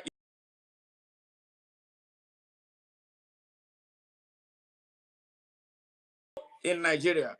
You Nigerians, we must unite. We must unite in making this call. It's a clarion call. If we cannot do it by ourselves, which is what I would prefer, because I've been at the forefront advocating. I went home to run for Senate because of John Conning, how he inspired me. I went home to run. How many people followed me? They were telling me that I did not have money. Yes, these are the people I risked my life to save. These are the people I took my money. I slept. How did I raise the money to run a senatorial race? I was sleeping in my car 4 days in a week. 4 days in a week. Every day I slept in my car. I saved $100 that I could have used to pay for a hotel. Yes, that was how I did it. 4 days in a week. I only slept in a hotel once, and that's the day I'm usually returning back to my base because I drive very far to in the course of doing my business. When I stopped flying, I would drive so far. I would drive to Tallahassee, Florida. I drive to Miami. Yes. I would drive to Atlanta, Georgia. I drive to North and South Carolina. I was everywhere. I've been to 48 of America's 50 states. So I was saving $100 every night to be able to generate the money to run my senatorial race. The reason was because I didn't want to beg anybody for money. I didn't want Godfather because that's what is one thing that is killing Nigeria. That's why Bola Ahmed Tinubu cannot perform. That is why Peter Obi will not even be able to do a damn thing. It's a bad system. When you enter that system, they lock you down. You can't do a damn thing. Your only thing is to serve that system instead of serving Nigeria. So I wanted to change that. I did a good job. Every day, $100. So in 4 days, I raised $400. That's every week I was raising $400. So if you multiply $400 times 4 weeks in a month, that's $1,600. Yes. And I started doing it. I started doing it in 20, 2014 after I returned from my mother's burial. And I made up my mind I was going to do something for Nigeria.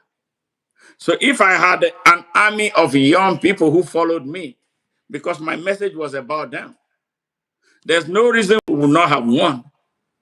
I joined the APC, this terrorist party. I discovered that it was not a good party because that was where the conspiracy against me started from. They started calling me an American. That this one, if we allow him, is going to cause confusion in Nigeria. Yes, Buhari, Oshomole, and then the people at the local level in my party, in my state, they unite together to frustrate my senatorial aspiration in the APC. So 2 months to their party primary, I left the party. And then once I left, the party collapsed. They were ready to work with the demon. They worked with Peter Nwaboshi. Because in all, I was still the only candidate. Peter Nwaboshi and Ned Nwoko were in court. I was the only one who did not have any problem. But our people were not listening. They were not seeing. They were more interested in collecting money. They were telling me money, money, money, money, money, money. And I made up my mind, I will not pay you to serve you. If I pay you to serve you, I will be a thief. Because I'll be taking my money, I'll be investing, and I'm going to have to recover my money.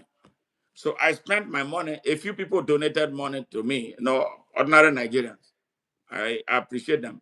Members of my family supported me too. But 98% of my fund was in it. Hard earned. Hard earned. So this is where the problem we have in Nigeria is.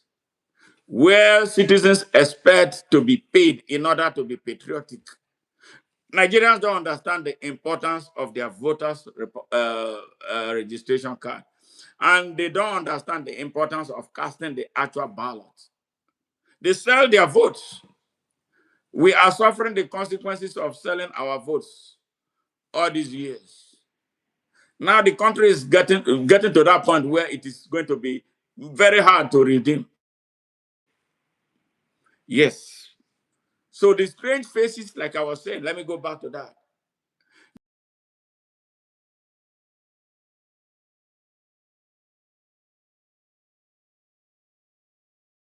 Hausa they spoke, because I speak Hausa. I lived in Kano. The Hausa they were speaking was not the right Hausa that I know. The way they look. And our people were taking them to their farms. They say, oh, they use them. But they didn't know that they were surveying the land. Now they knew everywhere. They deployed them. And then the bullets started blowing. I told my older brother, I said, hey, you see what I'm seeing? He said, what is that? I told him. He said, now so we see them. That's where we are right now. They are everywhere in our forests. Thank you. I love you too. Thank you. Appreciate it. Hey, thank you. Gladys, thank you. Mano, Mano Finsight, thank you very, very much. I appreciate you guys, man. Yes. Hey, let me call. If you are joining us for the very first time today, please subscribe to our channel. Subscribe to our channel. This is ONN. Yes, Global Matters Arising. We are talking about what took place yesterday or today, early in the early hours of today here in Saturday in the United States. Yes, the capture of the president of Venezuela, Nicolas Maduro. Yes, he was captured. Can you imagine? He was captured and removed and brought to the United States to face drug charges. Isn't that something? Which country can do that? And hell is not falling. All right, then it means that something was not right with Mr. Nicholas. Nicholas has spent his time. He changed the constitution to continue to stay in power. He should have left when the ovation was high, like Hugo Chavez, that I loved so much because of his stance. Very good guy. You know. All right, okay, Casey, thank you very much. I've subscribed now. Thank you so much. May God bless you for all your efforts. for trying to make our nation great. Thank you very much. I love you. Thank you very much. So let us all put our hands together. We are getting to the direction. All right. If you look at what's taking place now, Nigerians are becoming increasingly vocal, even though they are not where we want them to be. We want that to continue until we get to that critical mass. We get that critical mass of critically conscious people, and that we stop being afraid of these criminals. They are thieves. We should not be afraid of thieves. They are thieves. All the politicians in Nigeria are thieves, all of them, and they are associates. All thieves, no exception. Yes, yes.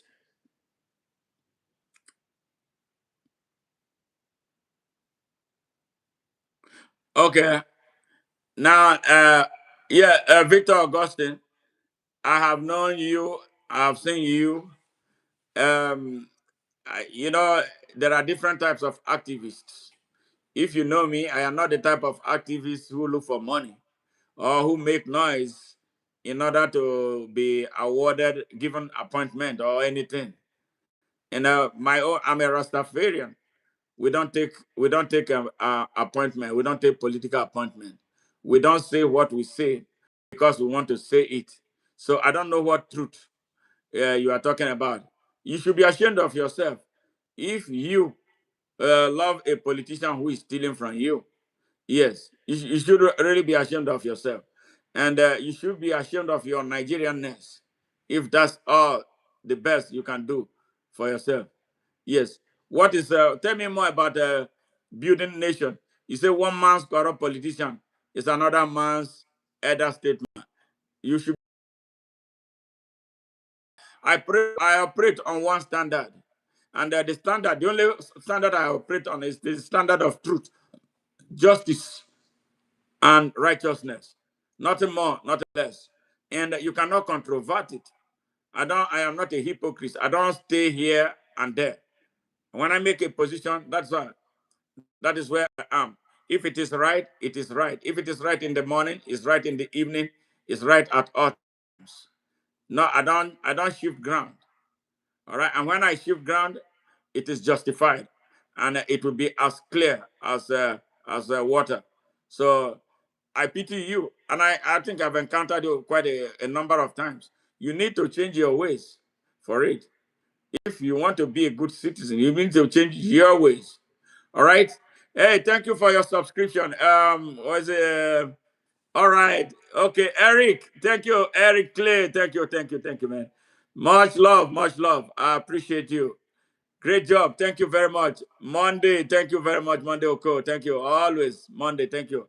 All right. Can Canadianka. All right. How are you? Please, I want Gumi to be arrested for supporting terrorists in Nigeria. Please, sir, help me to call on the President Donald Trump for immediate arrest of Gumi. Yes, you are not alone in that call. You are not alone in that call.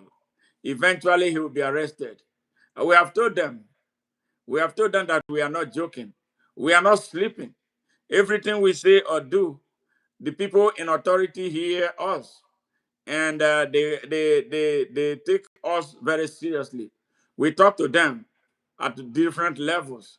You bet that in the fullness of time, not only Gumi will be arrested, Gumi, Saad Abubakar, the Satan of Sokoto, and all those Fulani elites, including Erufai, who imported Fulani mercenaries into Nigeria to upset Nigeria. They will all be arrested and made to face justice. That is a promise.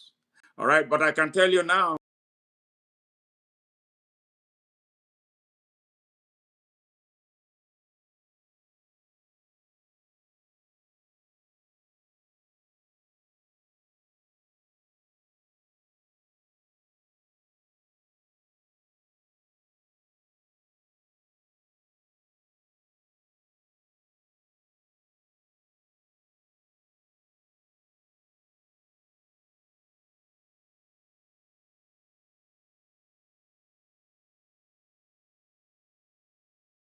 very good people. There's a difference between us and the Fulanis, but a lot of us don't know. There are some good. Their elites are bad, very bad. Their elites are very, very corrupt and morally bankrupt. And they endanger the innocent and defenseless Fulanis. The Fulani elites are the criminals that has held Nigeria, that have held Nigeria down. They are mostly no good, maybe except a few. They are mostly no good. The only Fulani, prominent Fulani that you hear speaking is that Prophet El Buba. You hear him? I think they say he has a church in Jos. The guy, I love him. He's speaking out. He speaks. He's a Fulani. Yes.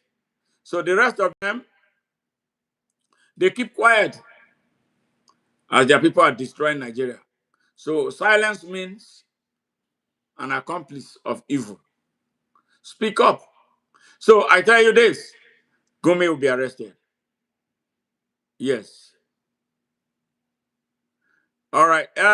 Victor Augustine, I am not going to waste my time on you because definitely you are a corrupt young man. So there's nothing I can do for you now unless you go back and change your ways. That's all I can do for you. I'm not going to waste a minute responding to you at all because you are not serious. All right. They are now planning to finish us in Nigeria with taxation. Yes. The is again, that's part of the thing. They want to make the people poor so that you cannot open your mouth anymore. They want to choke the people of Nigeria down. So, and this is the reason why immediate and urgent action is required. All right, because if we keep quiet, if the people of Nigeria keeps keeping quiet, it will be more deaths from hunger and starvation. I don't understand the rationale behind all these taxes or taxation for people who have nothing to do. How will you tax somebody who has no job? Is that not insanity? That tells you Bola Ahmed Tinubu is insane. If he has brain, if his head is right, why will he be imposing taxation on people who have no jobs? But let's see how it goes. Again, you know how it is with Nigerians. They adjust so quickly to pains because they have like given up on the country. They are like weak, very weak people. They have been weakened. Yes, poverty does not come with strength, but somehow something is going to pop in Nigeria, and I see it coming. And we are again like we are working around the clock. A lot of patriotic Nigerians here. We suffer pains.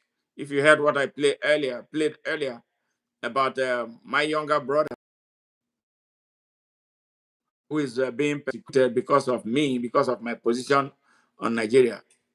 He has PhD and he went to seek for a job at the University of Delta at Arbor.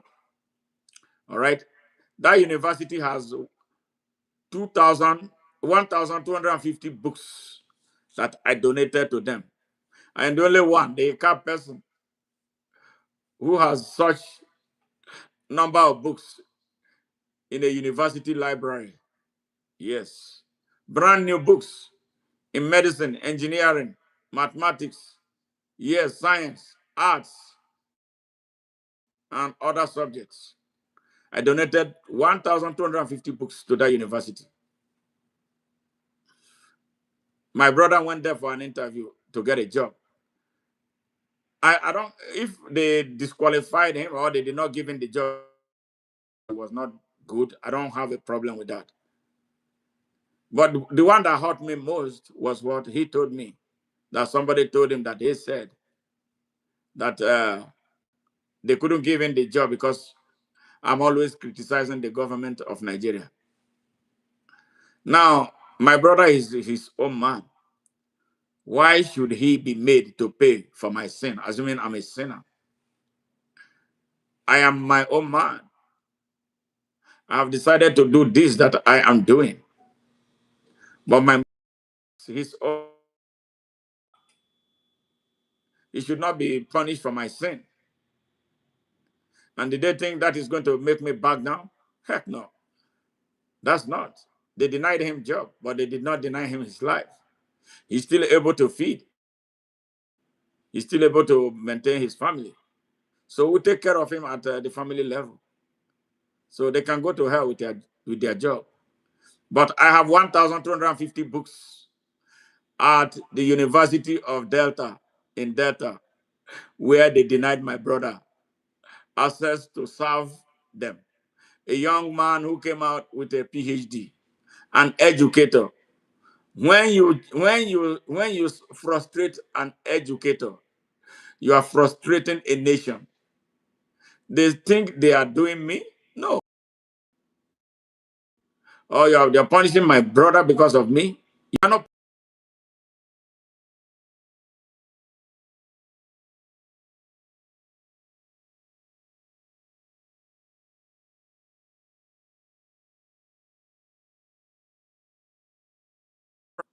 They have the tools that they need to do whatever they want to do. But here I am sacrificing for a country that I love so much, Nigeria. And you think you punish my brother, and you think that is going to get to me? No, you're going to make me more defiant.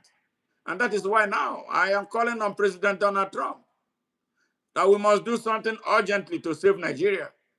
Yes, and you know what is going to happen? Bola Ahmed Tinubu could be the next. Yes, those who support him. I mark today. You're going to cry when it happens. They will pick him up like a common criminal. See what they went to Caracas to do. Who thought it was impossible? Yes, that is superpower of America. I'm praying and hoping, and we are working that they bring it to bear on Nigeria. So people like Augustine, so you can shut up and you understand. All right? Yes. Okay. All right. All right. I am innocent. I know that for sure. I have held positions, many positions before I left Nigeria. And I did not use my position. And I can tell you now, before the whole world, you see, many people, the world is listening to this broadcast today. The world is listening. ONN commands a lot of followership. Yes, the world is listening. I have never taken bribe from any. All my life in Nigeria and here, I have never taken bribes from anybody. I went to elementary school, some people, they will attest to that. I went to high school with people. I went to a tertiary institution in Nigeria with some people. They can testify about who I am. All right? I've never given bribe and I've never taken bribe. I don't give anybody bribe. You see, when I could resist the allure to pay people to vote for me, I looked at it and said, am I crazy? Why should I pay you to serve you?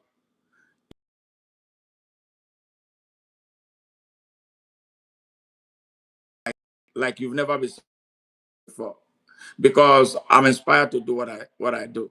Yes.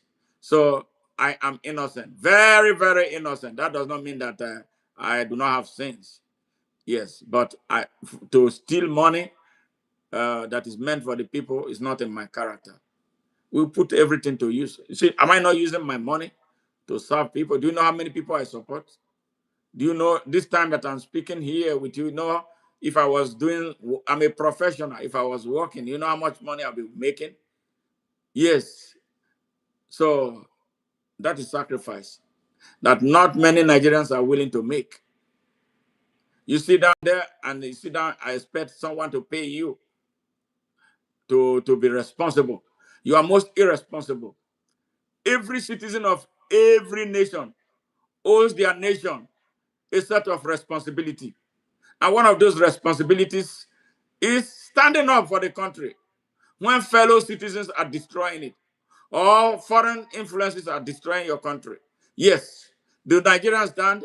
No, Nigerians stand for anything. Nigerians are very corrupt people for the most part. Very, very corrupt. So that has to change. If we end corruption from our own self, looking at ourselves, looking at what we contribute to making Nigeria the hell it is. Well, if 1 million people decide to do it, 10 million people decide to do it, no more corruption. We are not going, we are going to defend our country. You see the country change overnight. Yes. Who changes a country? It's the citizens. It's the citizens. Why are we always running? So a young man who could travel all the way from like my hometown, you trek through the Sahara Desert, you get into Libya, and then the Arabs start selling you as a slave. They will start raping the women. They kill some of you, and then some of you escape. You enter a makeshift boat across the dangerous Mediterranean. A lot of people get drowned there, and those who make it end up in Italy like nobody.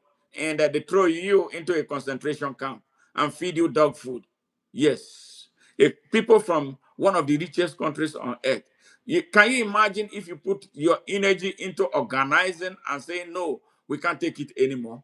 You build a mass. That's what I've been trying to build. That's what I've been trying. And I will continue to build it. A mass movement.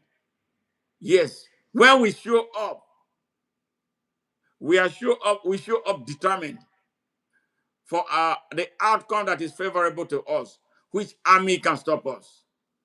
But when they tell you before noon, you are complaining of hunger, as if you are doing me a favor. No, you are not doing me a favor when you say stand up for your country. You see, I stand up for my country. I take a lot of risk. People around me are suffering because of the position I take. Yes, stand up for your country. Stand up. Nigerians don't stand up. The few times you stand up or they stood up, is either somebody has to buy you, somebody has to give you one thing or the other, somebody has to induce you. No, your pain should induce you. Your suffering should induce you. The future that is being taken away should induce you to a point where you will say, no, I am not going back home until we see the end of these things.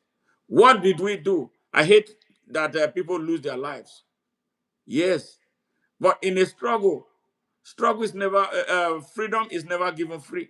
There has to be sacrifice. Nigerians are most unwilling to sacrifice. So we have to learn the culture of sacrifice.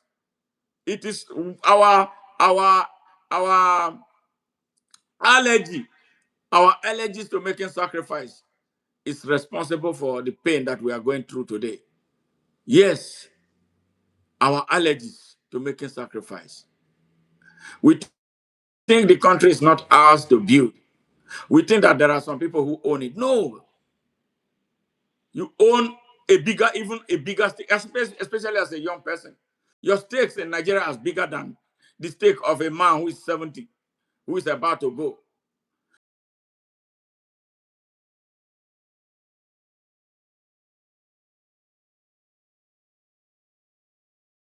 To mama, so we now get another mama. Yes, it's not your mama, it's not your father. It's your life that is in danger. It is your unborn generation that they are destroying. You have to challenge them with every venom you have. Yes. So if 1 million people came out to say Bola Ahmed Tinubu must go tomorrow, he will go. Sustain it. Not the one you will do, and then by sundown, everybody is dispersed. You don't achieve anything. So now, can we talk about uh, about about uh, about the student union, NANS, National Association of Student Union, the most useless student organization on earth as it stands. Yes, very corrupt, very very corrupt. Most of the youth organization, what are they doing? They collect money. Their country is being destroyed.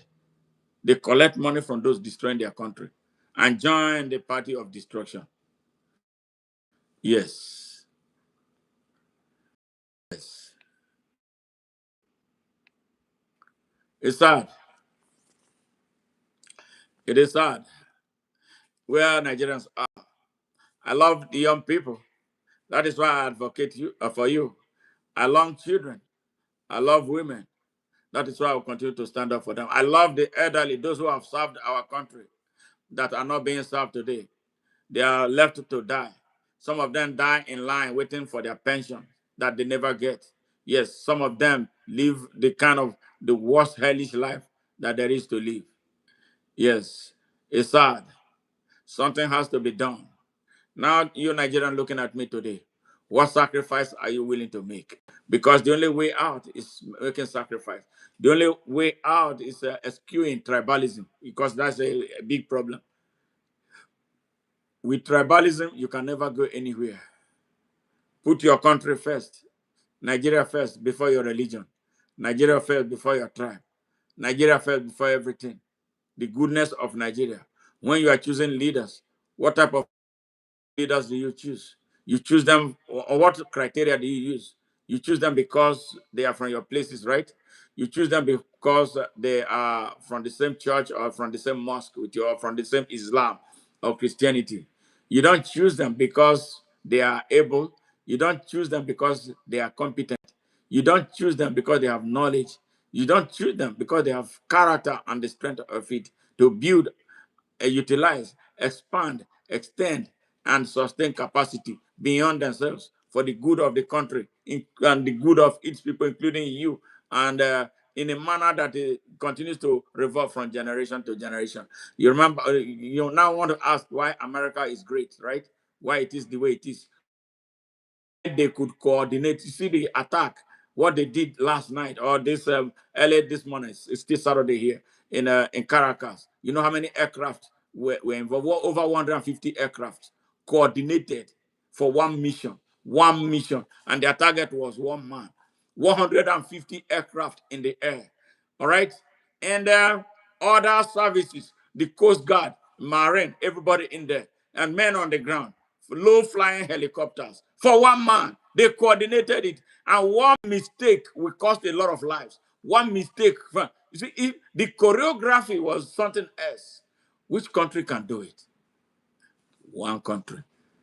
Did you think the Almighty God came down to do it for them? No. They have been working, perfecting, getting better with every generation. Every American generation has a special assignment to keep the American dream rolling. Yes, yes, they did not sit down and be listening to a bastard like Gumi telling them about Islam and going to heaven. They are not listening to Adegboye. They are listening to the spirit, what drives their country. From generation to generation, every American generation is unique, very unique. Now you are a Nigerian. What is the future? What? No, tell me what is been laid out for you, young people of Nigeria, that you sit down and then say, okay, we got to follow this trajectory. There's nothing. The country is rudderless because of this its corrupt system. Yes, and then you are a young person. When we try to tell you, you don't want to listen. That is why you finish school, you don't get employment. That is why government is the biggest employer of labor. A country where a government is the biggest employer of labor, that country is doomed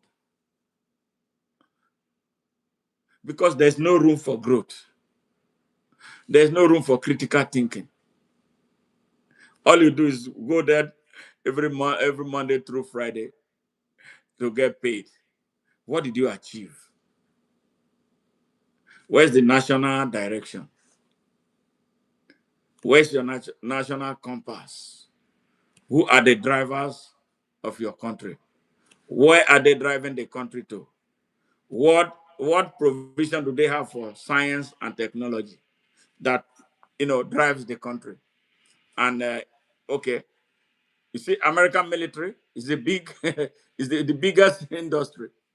When you hear Pentagon, the kind of research that is going on there, yes, and young people are there. They put you in there. Every component.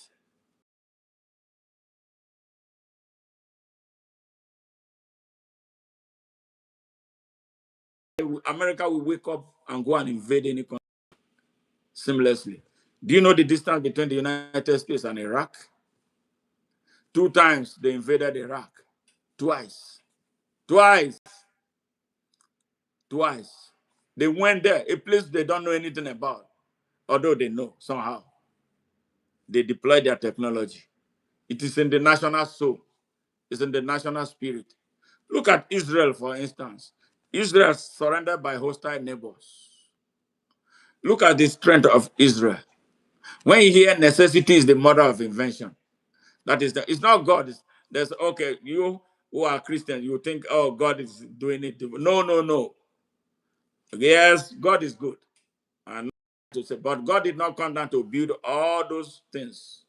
Israel developed a strength, looking at the environment is operating in.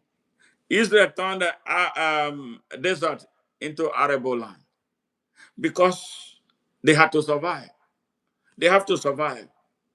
They went into medicine, developed all some kinds of dangerous medical equipment in order to drive the economy. Yes, what is Nigeria doing? You have oil, you have gas, you have everything. What is Nigeria doing with this gas? They are a pipeline from Nigeria to Europe. That's all they do. Do you know what you can do with gas? You are the one refining the gas, turning it into different products, making it available for sale instead of piping it into Europe. You are stupid. Yes, Nigerians, man, we got to think. This is how you stupid, this idiot in power. He said, the one that is looking at me there, that America will arrest very soon. Yes.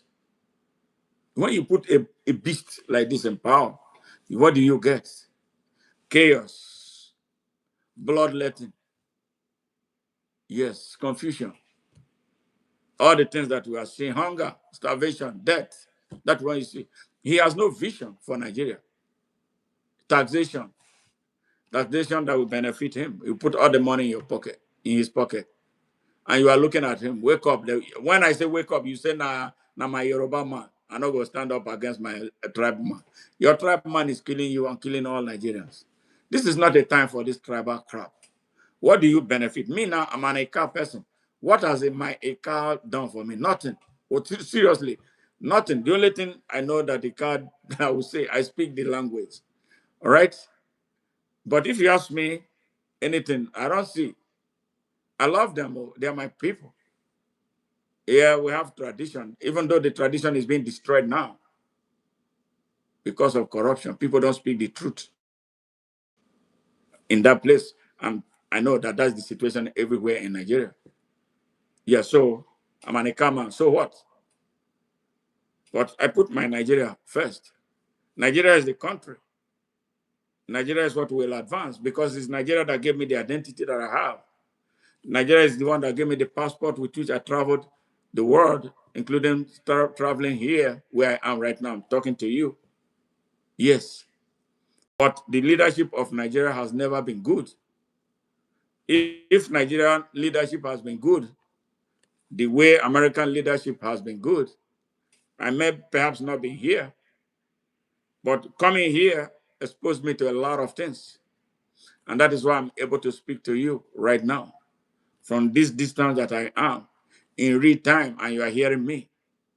Now we have Nigerians who can make this happen.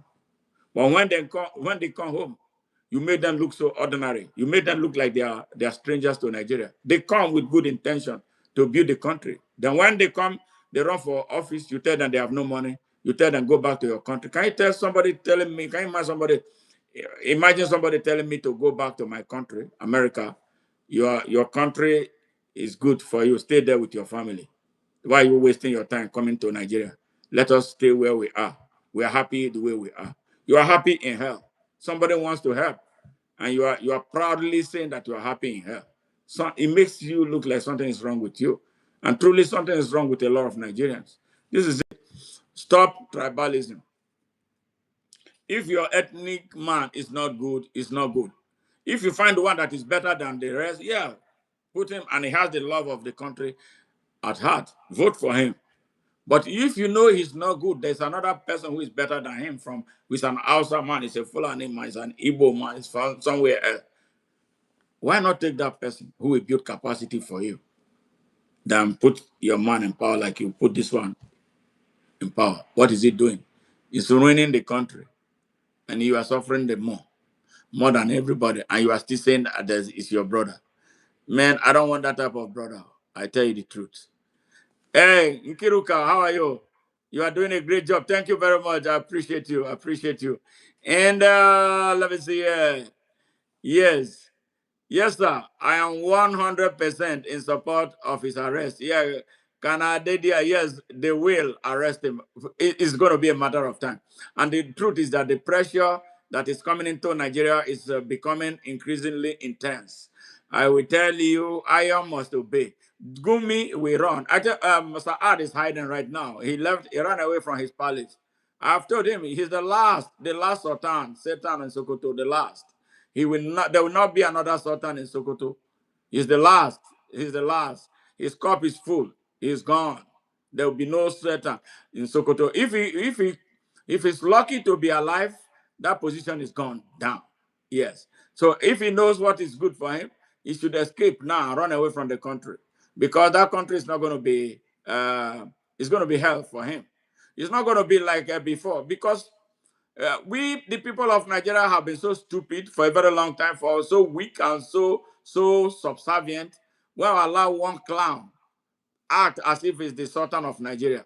Yes, and he's not a traditional ruler. Sultan Saad Abubakar is not a traditional ruler. The foolish traditional rulers in Nigeria, they allow him and they are crown him their chairman.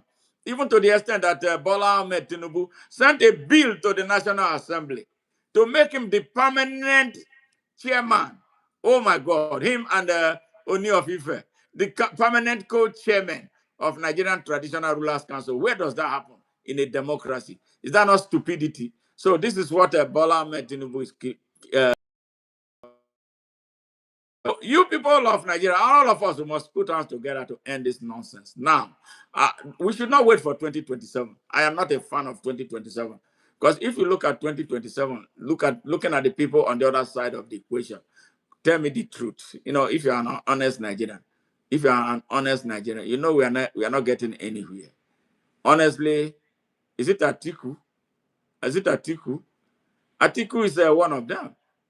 Even though he's not speaking, that he's not speaking means accomplice of evil. He's not speaking because it's an agreement with what Gumi is saying.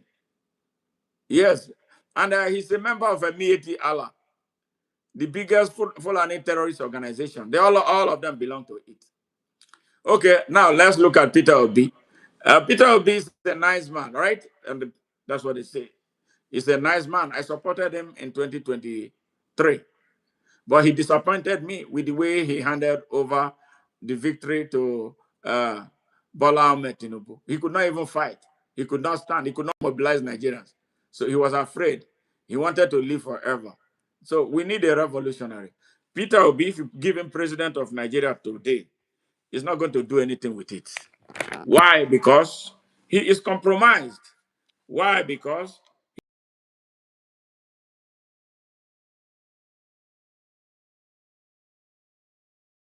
hanging out with the Air Rufai, those who brought Fulani mercenaries to destroy Nigeria. No, man. For real, I like him as a human being. He's a gentleman. But after seeing him visit Gumi, after seeing him visit Issa Pantami, and going to all those criminals who are masterminding terrorism in Nigeria in the name that he's a peace builder. No, a peace builder has absolutely no business to do with terrorists. That puts a question mark. But me, I am not interested in 2027. I want action now. I want Nigeria to change now. I want the regime change this minute. Yes, I'm calling for it. Regime change. We cannot trust the Nigerian army. The Nigerian army is populated by soldiers who are partisan politicians. And some of them have ties with Boko Haram and Fulani terrorism. So the army in Nigeria is bastardized. So that's not an army. America is trying to make them work now. but that's not far-reaching. The Minister of Defense, my friend, General Christopher Musa, yes, I had a very, very critical views about him. He's a smart guy, but he derailed at the time he was a chief of defense staff. Man, as good as he is, as good as he is, his goodness will not be fully manifested serving in the administration of a criminal. So that is why it's good not to have anything to do with criminals. So he's trying. Then how is he working with Bello Metawele, ex-governor of Zamfara State? Yes, for 8 years, who was building houses, who quartered terrorists in the government house for 8 years, and was buying them operational vehicles to kill our people because he's benefiting from the illegal gold mining. Yes, by Chinese. You see the mess in Nigeria. Chinese are involved with funding terrorism in Zamfara State and Nigeria. Yes, it is all the gold that they are digging in Zamfara State are heading in the direction of China. Then when they come and they say China is not a good country like that. Yes, all right. Their companies are they're digging up, destroying our environment everywhere, from Plateau to Zamfara, everywhere. Yes, things that they will not permit in their own country, they come to your own country to do it, and we blame America for telling us about our sovereignty. Sovereignty, where's the sovereignty in Nigeria? There's no damn sovereignty. There's no territorial integrity. Where is it? Nothing. We have never had it. Maybe after this, if we get everything together, we will have a territorial integrity after. But we need a baseline to start from.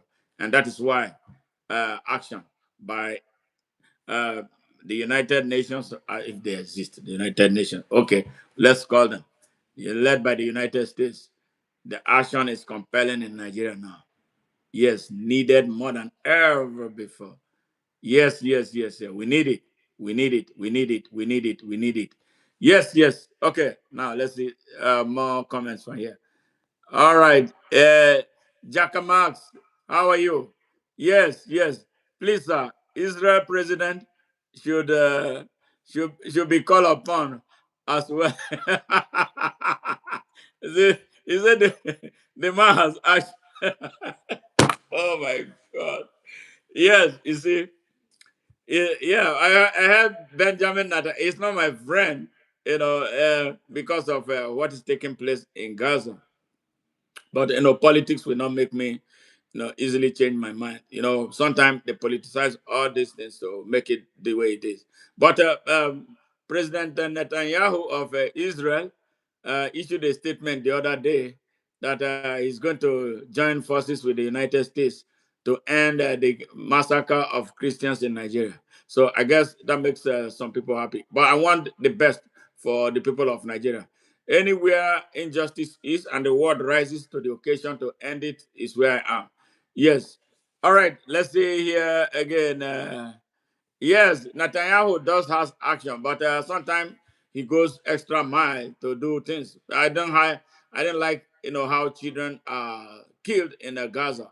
I wish he can protect children and women and shield them away and go after Hamas. The way they ought to. It will make things a little better. Tinubu panics for what? Waste of time. Well, you are going to be in denial, Mr. Johnson. Aloye, right? Yeah. I am not surprised. So you've been denied. Did you ever think that they were going to strike the terrorists in Nigeria on the 25th of December? It happened. Did you think Tinubu really know when it happened? He didn't know, but they just wanted to be nice to say that Nigeria was involved. You don't understand anything until they catch him, like they captured Maduro. Then you will call me to say thank you, Prophet. You will understand. Yes. Kezi information. Thank you very much. Say, love the spirit of yours, sir. Likewise, that is so. You men are indeed men of the people. Thank you very much. I appreciate you. Appreciate you. God bless you. And it's for the love of country, nothing more, nothing less. We love the country. That is why we do what we do. It hurts when you live outside here. Everything works. Then you go to your home country, nothing works. It hurts so deep. It hurts so deep. Not because our country is poor. You see, Nigeria is not poor, but you see some countries, they look for something, they manufacture something that will sustain and survive their country. But Nigeria is in the midst, like Bob Marley said. He said, "In the abundance of water, the fool is thirsty." I'm not saying Nigerians are fools, but it is that statement is massive. Now, every Nigerian should think about it. In the abundance of water, the people of Nigeria are thirsty. In the abundance of food, the people of Nigeria are hungry. Something is not right. Something is not right. And that's something we must change as a matter of urgency. It is very, very, very, very, very important. All right. All right. Taiwo, Ezekiel, how are you? Nice to meet you. Nice to meet you.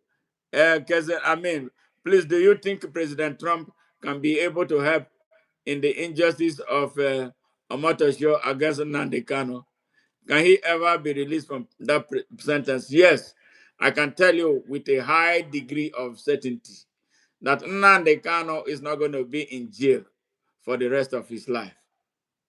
Take that to the bank any day. He will not be in jail. And I can tell you that Nnamdi Kanu will regain his freedom in no distant time because Nigeria is heading in a direction. But watch out and see it unfold. Okay? It's some people who put him there. And it's going to be another person who will remove him from that place. And those who are going to remove him are getting ready to take over Nigeria. You will see it. And I'm praying that all of us will be alive. You will come back and tell me thank you that I said it. Yeah, it's prophetic. Nnamdi Kanu will not stay in prison for the rest of his life. It's impossible because he did not do anything. Justice is coming his way. I can guarantee you that justice is coming his way. And those who put him in prison will be the ones who will be in prison later. All right? So it's going to flip. I can tell you that. So take it to the bank that I said so. It's not something that I just want to say. Nnamdi Kanu is going to be released. It's going to be in no distant time. Mark my word. All right. Faisal Magic Kodumi. Not all Yoruba are in support of this tyrannic and dictator. Yeah, I agree with you. Thank you very much for really standing out. I agree with you.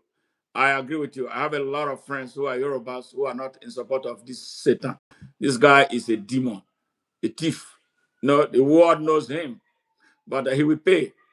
America is coming and they will get him. See, that's why he avoids Donald Trump. He doesn't want to have any close contact with him. But his actions are finding him out. And it will not be too long. I can tell you that. It will not be too long. America does not forgive criminality. Yeah, that's one thing. They don't forgive. When they want to fight back, don't give them a reason to fight you back. Uh-huh. When you give them a reason, I think Maduro gave them so many reasons. That was why it was so easy to pick him up. Because if he was doing right, America would never go into that country to do it. And if they go, they will resist them and they will feel it because America is a very sensitive country. When they see resistance, they respect, they understand.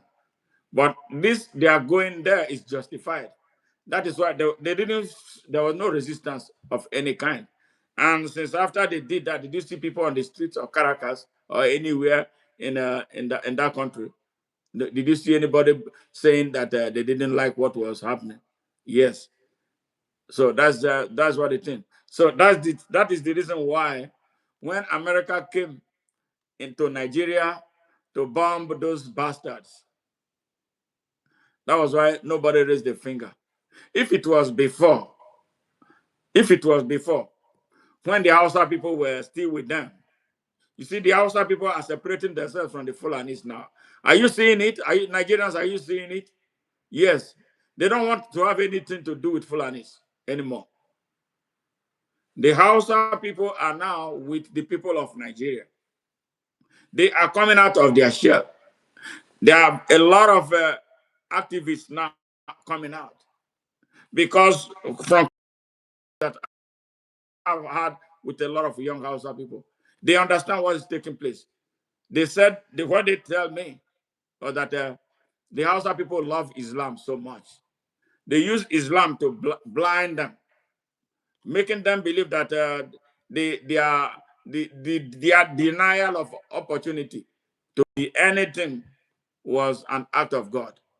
But they are now seeing, and they are now taking their time to properly explain everything to their people, to let them know that the enemies who have held them hostage for 222 years used those ploys to hold them down. You can still practice your Islam and be a righteous person. But don't allow any preacher to use it to hold you down. So that message is going. And the message of the liberation of the Hausa people is spreading like wildfire. It's spreading. And I'm happy to announce today that we started an Hausa service at ONN. Yes, yes. So a young man called Mr. Habibu Yusuf Shodangi will be hosting a special Hausa program on ONN. Tune in every Saturday at 10 a.m. Nigerian time. Yes. It's a Hausawa Mu Farka. That is it. So Hausawa, let us rise up. That's what the meaning is. So it's going to be we're going to start our inaugural broadcast on that program on Saturday, next Saturday. So if you speak Hausa or you understand Hausa, please tune in. Yes, it's going to be broadcast in Hausa to be able to reach the ordinary Hausa who does not understand English. And a lot of Hausa people, they love to speak their language. That's one thing I love about them. I speak Hausa, but I don't know how good it is now because I lived in the north. I lived in Kano for 8 years. So that's what it is. Fisayo, my dear God, I disagree with you, sir.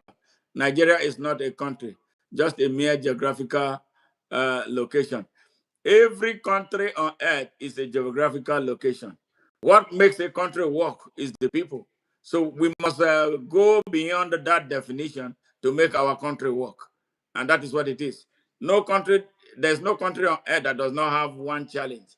All right. So we must take our challenge by stride and make it work. We have to agree that we make the world country work. If you, me, and the rest of us agree, or no matter how small we are in a group, we agree that, hey, we have a country to build. Now is the time to build it. We will build that country. So this country, America, it started with a few colonies. All right, it started with a few. Then, as long as time went on, the country started expanding and getting bigger. So that's why you have 50 states, and all those states function like a semi-country. All right, they have their own laws, they have their constitution, they do things, they generate, they have their own economy, they have something that is specific to them. Like if you are in Georgia, you talk about peaches. They produce a lot of peaches. All right, cotton and all that. Alabama is cotton, and Texas, oil, cattle, cotton, granite. Yeah, Florida, oranges. That's what they do. Yes, and every state has something that is very unique to it. Now, tell me about Nigeria. All they do in the states in Nigeria is wait for federal allocation. The governors are so dumb, they cannot build the economy. They wait for, once a governor pays salary, I say, I have paid salary, I'm so happy. Since I came here, I've never heard about this Texas state talking about salary. I don't even know. I will never hear about salary. They pay you for the work you do. And that's what nobody comes out to celebrate. I am paying salary. Nigeria, I don't even know where they got their type of politics from. Everything about Nigeria is foolish, very foolish. So we have to change something. We have to change something. Something has to give. And now that thing must give. And you young people must wake up, rise to the occasion. Stop hating yourself. Stop hating people because of they are not from your tribe, because they are not from your tradition. They don't speak like you speak. They don't dress like you. They don't behave like you. No, we have to build a synergy. We have to come together. Find a way, something that brings. We have so many things that brings us together. Let us capitalize on those things build on those things that help bring us together so we can build a true nation. Nigeria is a very beautiful country, very, very beautiful. You see the map alone, beautiful. You see the country dotted with all kinds of mineral resources, beautiful. But the country has no soul. So that soul is what we are looking for. That is why I'm preaching to you every day. Can you stand with me? Can you walk with us? Can you subscribe to our channel? Can you join Open Nigeria on Facebook? Just look for it, Open Nigeria on Facebook. I should have put the link here at the beginning. But when I finish, I'm going to drop the link so that those who go back to see, the link. Or I'll put it on the comment section. So when you finish and you can roll and then join Open Nigeria. We are looking for real, total Nigerians, those who truly love Nigeria, those who want to end the unnecessary migration of our young people. Yes, because there's nothing we don't have in Nigeria. Yes, there's nothing we don't have in Nigeria. The only thing we lack in Nigeria is the type of leadership that can transform that country and make it a world-class country. Yes, and this can happen in just in a few years. When you have this type of leadership that loves the country and everybody is willing to work patriotically, nobody's looking for how to just amass money and put in his pocket to the detriment of the rest of the people. Yeah, that is where we are looking for. That's the country we are looking for. If we cannot do it, we will continue this hell, and this hell will go worse. And that these people who have armed themselves to destroy our country, they will have their way. So our mission, our goal is to build a free country where nobody will be in an IDP camp anymore. So all those people in IDP camp will go back to their natural habitats and not leave it to Fulani occupiers who are occupying. They are going to go back to their land. So in fact, that's one thing where the trouble between Nigeria and the rest of the world is going to come from. Fulani invaders cannot take our lands anywhere in Nigeria. Those lands that they occupy, the owners are going to go back and retake them because it's their ancestral homes, and that's why they should be. So let's get ready to work. Okay, let's see some more comments here. Yes, Imam Fihi, Tinubu must go. He's going. He's going. All right. Ivan, if I don't know, he said Nigeria is improving. Will you tell me how Nigeria is improving, please? Tell me. Adekunle Makinde, God bless Nigeria. Yes, absolutely. God bless Nigeria. Ivan, please, if you are still here, I would love to hear from you what has improved in Nigeria and why you are saying that Nigeria is improving. The last time I spoke with someone, he didn't have food to eat. All right, his family did not have food to eat, and they were still kidnapping people. Even on New Year Day, they killed a lot of people in Ondo State. So tell me more about what has improved in Nigeria. I'm interested. I really want to know. Yes, I really, really, really, really want to know what has improved. All right, people here, if you have just joined us, please give us a subscription. We appreciate you, and you can send us super thanks, to support our work because we do a lot more, than actually talking. We support people, we support causes, we do everything to expand our mission to grow bigger, and then your support will go a long way in helping us, make that happen. Send us gifts and send us super thanks. Yes. All right. Didn't mind the liars. Nothing. Okay. Yeah. All right. Sound Finance. Thank you very much. All right. All right. Ivan, I hope you said now. Is that nothing is improving? I know for sure. I know for sure. Nothing is improving. Nigeria is bleeding, bleeding so profusely. It's only hypocrites. Maybe Ivan is in one way or the other benefiting from the rot. So he's not going to say anything against the system that fits him. So I hope that is not the case. Or maybe he has not gone elsewhere to see what people are feeling and going through in those places. So give us some likes. We'll appreciate that because your likes We help YouTube to continually recommend our channel to viewers from around the world. We will appreciate that. Whatever you can do to support growth, support our mission, we will sincerely and very, very, very deeply appreciate. And if you are just joining us, what we have been talking about is what took place last night. Yes, in the middle of the night, Saturday here in Caracas, Venezuela.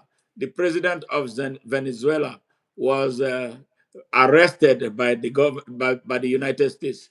They went to Venezuela, picked him up, yes, like a common criminal, without resistance. That is a country that is supposed to have a defense system.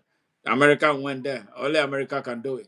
They went there and removed him, took him into a plane, brought him here to the United States to face trial for his involvement with large scale uh, drug drug sale. That is scary. That is insane.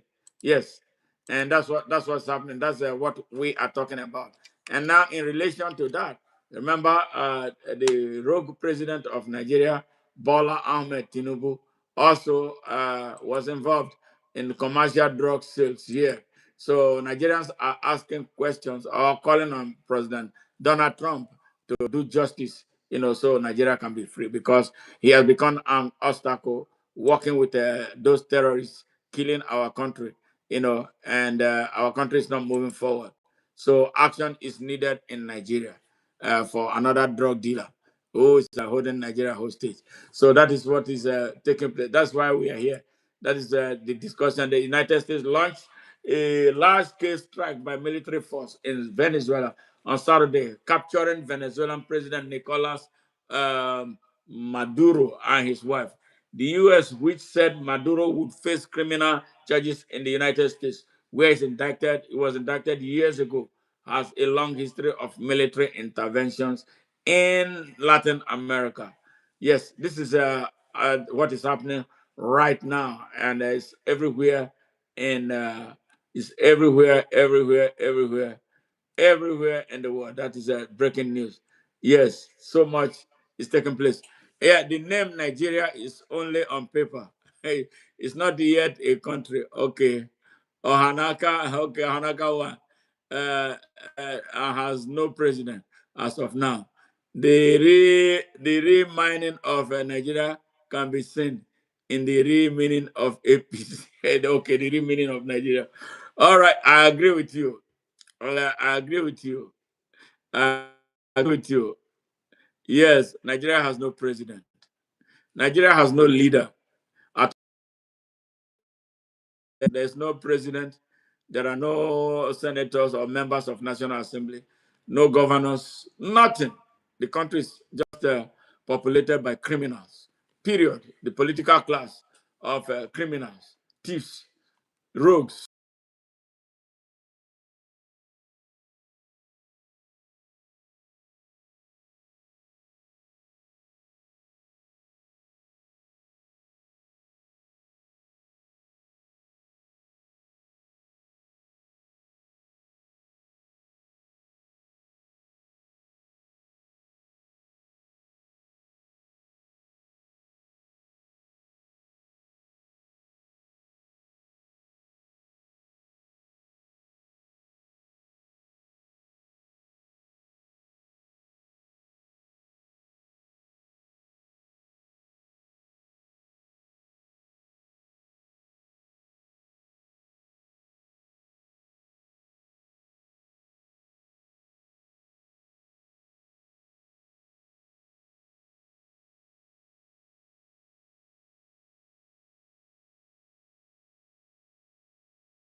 Break away from our past.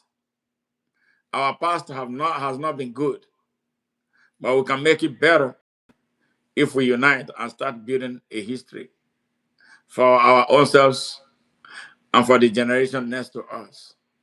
That is what how countries are built.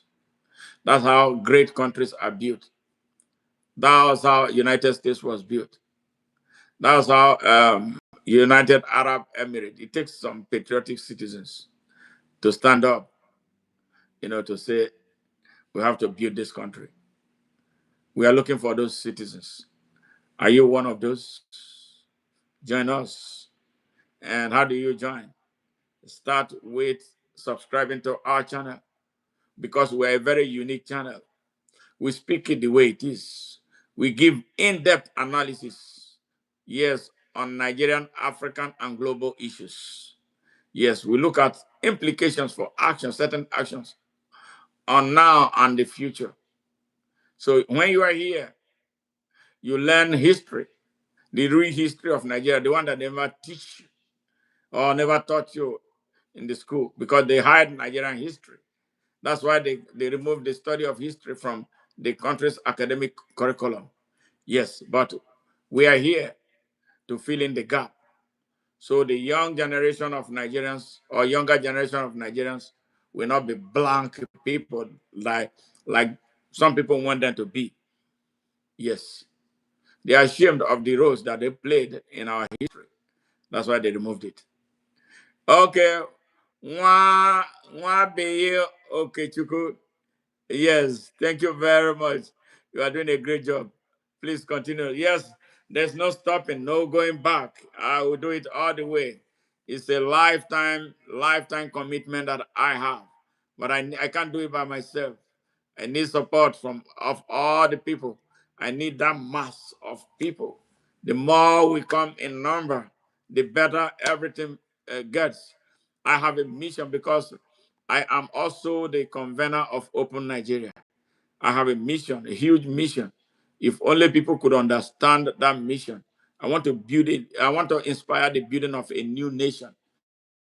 Yes, where our religion will be Nigeria, our tribe will be Nigeria, everything will be Nigeria, and we'll be happy for it. And a Nigeria that has free, fair, equal, unlimited, and unconditional access to opportunity. Yes, to every Nigerian to grow and develop and progress and prosper according to their abilities and levels of competency in a non-threatening environment for their own good and for the good of the country from generation to generation. That's what I want. How many are willing to be part of this? How many of you are willing to be part of this? I made a covenant with the Almighty God to use me for Nigeria. Yes, I am not a corrupt person. Money cannot buy me. Yes, and I cannot be sold. And I don't believe in selling the people. I want the good of Nigeria. I want every Nigerian to be able to live in peace and harmony. I want a just Nigeria where criminals are punished for their crimes and nothing less. Yes, you commit any criminal act. It doesn't matter who you are. It doesn't matter your stature. It doesn't matter where you come from. It doesn't matter your status. It doesn't matter your name. Yes, or the name brand of your family. You commit a crime, you are punished. That's how America is great. America does not play with justice. Any country that has no justice cannot be a functional country. That is why Nigeria is the way it is. Nigeria is so dysfunctional because they have made her unjust. Yes, here, if I do anything wrong, I'm going to have to go in it for it. It doesn't matter my stature. But in Nigeria, you have money, you can kill anybody, buy the police, buy the judge, buy the prosecutor, they will mess up the case, and then that's it. You are free, and your victim will hurt for the rest of their life. It's unfair. It's very, very unfair.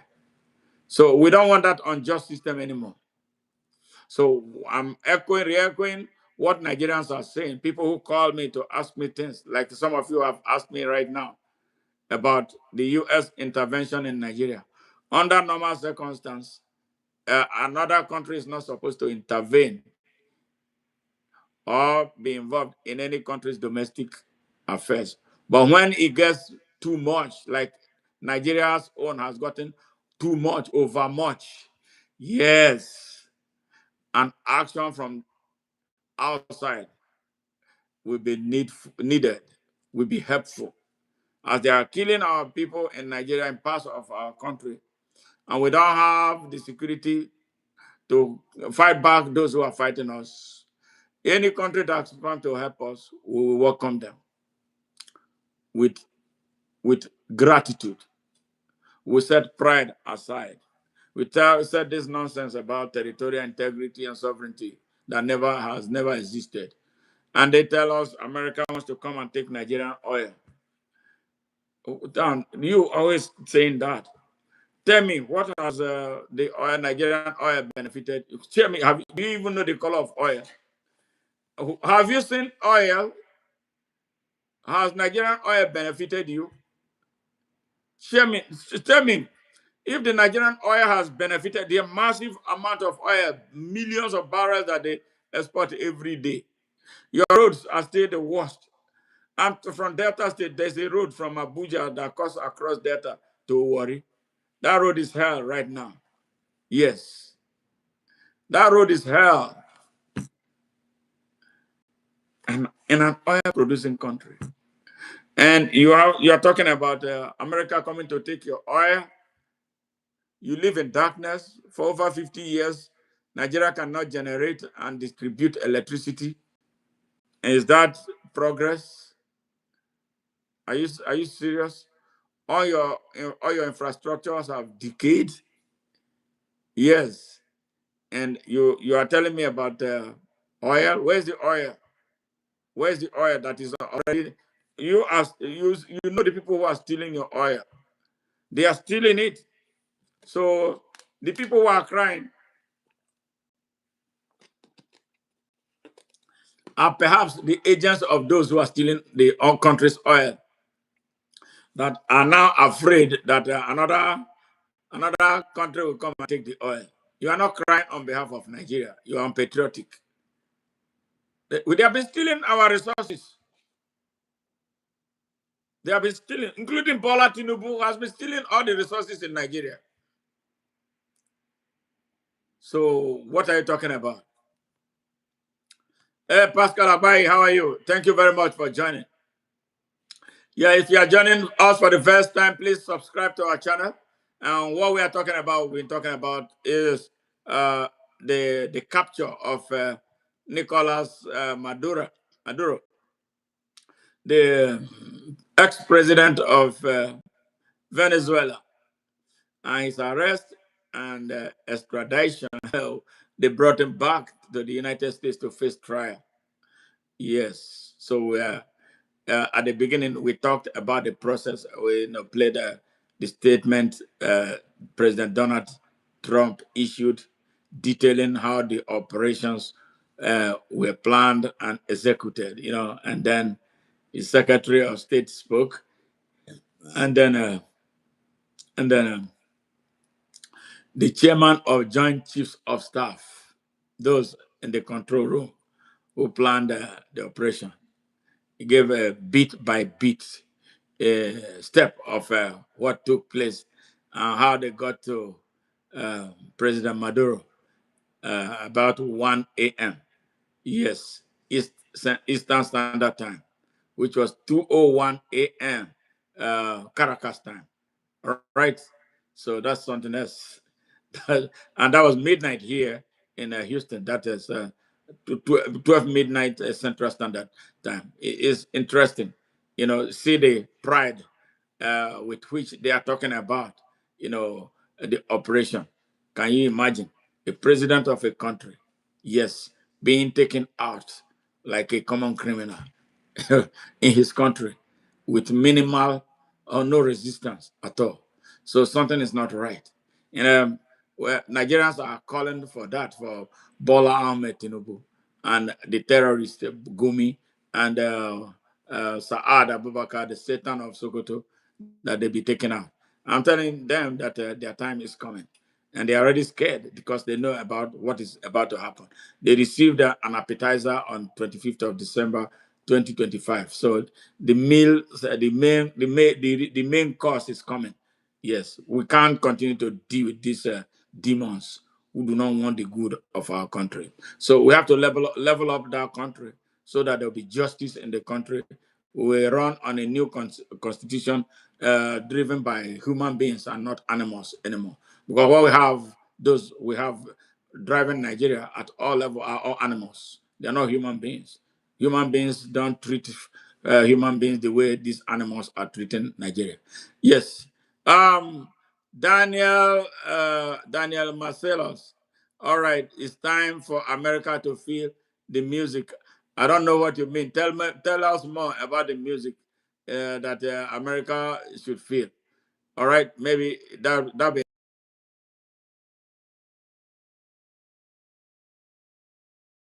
The Lord be with you. Lord be with you too. I love you. Thank you, thank you, thank you. Yes, Nigerians are calling for action. Yeah, why Nigerians they are weak. They cannot do it by themselves.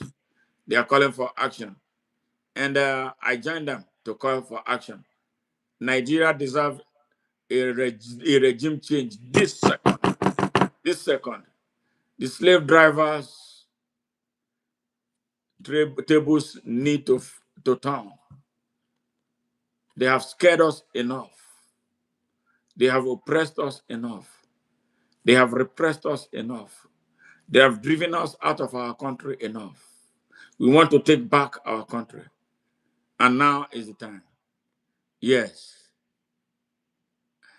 Okay. The kids which I sent my DNA off, and turns out I have Nigerian in my blood. Do I say congratulations? Good. It's very good to be a Nigerian. Forget about what is taking place in Nigeria. Nigerians are some of the best people on earth. They are vocal, they are outspoken, they are very enterprising, they are diligent, they are smart people. They are very, very so I'm happy. I would say thank you, congratulations. Congratulations. So you are in Nigeria now. Welcome to our Nigerian who join us to effect change in Nigeria. Speak about Nigeria like you were born there yesterday. So we want change, and see, as a Pan-Africanist, Africanist, I'm at the forefront of driving, to fulfill the vision of Marcus Mosiah Garvey about the unification of Africa. So we want every person, unification of Africa and the African people. When I mean African people, including the descendants of slaves everywhere in Africa. Yes. Thank you, thank you, thank you. Good job, good job, good job. Yes, I appreciate all of you who joined this broadcast tonight. Yes, who joined this broadcast tonight. It was awesome having this huge number of people joining. Yes. Okay. All right. I'm here in the USA, Southern Illinois. Oh, for real. Good, good, good, good, good. Wow. Nice to meet you. Nice to meet you. I am broadcasting from Houston, Texas. Yes, I stayed briefly in Illinois, Chicago, to be precise. But the wind and the cold, I couldn't tolerate it at the time. So I just came fresh from the country, from Nigeria at that time. So, but I've been back to Chicago a few times since then. It's a beautiful city. Yes, yes. Wow, wow, wow, wow. Nice to meet you. So, support everything we do. Share our messages. Like, and so Facebook continue to recommend us. To the people of the world. Yes, watching from America. All right, Carol Lesto. Oh, Carol Stewart. Thank you very much. Yes, yes. Love and blessings to you too. We love you. Thank you, thank you, thank you. So, how did you find out about our channel? How did you find out? Let us know. We would love to know some of those very, very important. Okay. Now, Inspector John, watching from Ghana. Ghana, great country. Yes, brothers and sisters from Ghana. We love you guys. Thank you very much. I've been to Accra quite a few times. It was beautiful, beautiful. And the people there are very, very, very, very, very friendly. Okay, thank you, Carol. Appreciate it. Yes, just tell some of your friends. We talk everything about Nigeria. We talk about Africa. We talk about the world. You talk about the United States. anything, okay. Is there, you're asking me Igbo Yoruba Fulani? No, I am Ika, IKA. That's where I come from, the southern part of Nigeria. IKA, Ika. That is where I come from. Yes, yes, but I see myself as a Nigerian. So I do not have preference. I love every Nigerian, and those who want to be Nigerian, I love them. Yes, Moses. Okay, John Cena. Okay, Moses from New York. All right, how's New York today? I hope you're doing good. Great city of New York. I love New York, man. Good, good, good, good. It's a pleasure. And as you join, please, I hope take a few seconds to subscribe to our channel. We want to grow bigger and bigger and bigger and bigger and bigger, so the world can hear our message. Oh, for real? Yeah, I can imagine. Carol said very cold. Southern Illinois. Really? You snowing there? Is it snowing over there? Yes. Okay. Oh, Bawoni, Sano. Okay. Sano. Kobad. Bawoni, Kobad. All right. So I'm sure you know a lot of Nigerians. Interesting, interesting. So if you've not subscribe to our channel. We need some more likes. Yes, your likes helps us grow, and then it inspires people to know that we are doing some great job out there. And here, we are not racist. We tolerate everybody because we see everybody as human beings, and we detest racism and discrimination. We don't like those who use foul languages on people and stuff like that. Yes. All right. Inspector John, you are from Biafra land. I am from Nigeria now. I'm from Nigeria. But I have no problem with those who say they are Biafra because they have a right to self determination. It's a basic human right. So I don't fight them and I don't impose on them. Yes, that's true. Yes. And okay, Caroline, okay, the kid, he said my jawline is similar, looks similar to yours. Is it a coincidence? Maybe, maybe not. Maybe not. Maybe not. It's perhaps, if you are Nigerian, some Nigerians, we have some specific.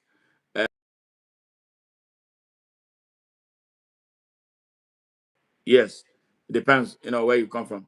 And again, environments influence how we look. Our food, what we eat, can shape us and can make us look some kind of way. So that's just what it is. Yeah, maybe it's a good thing. Great to know that. Uh, okay, no snow in New York. Okay, wow. Okay, yes. Good. Okay, Linus on before Biafra land. Okay, that's where you come from, right?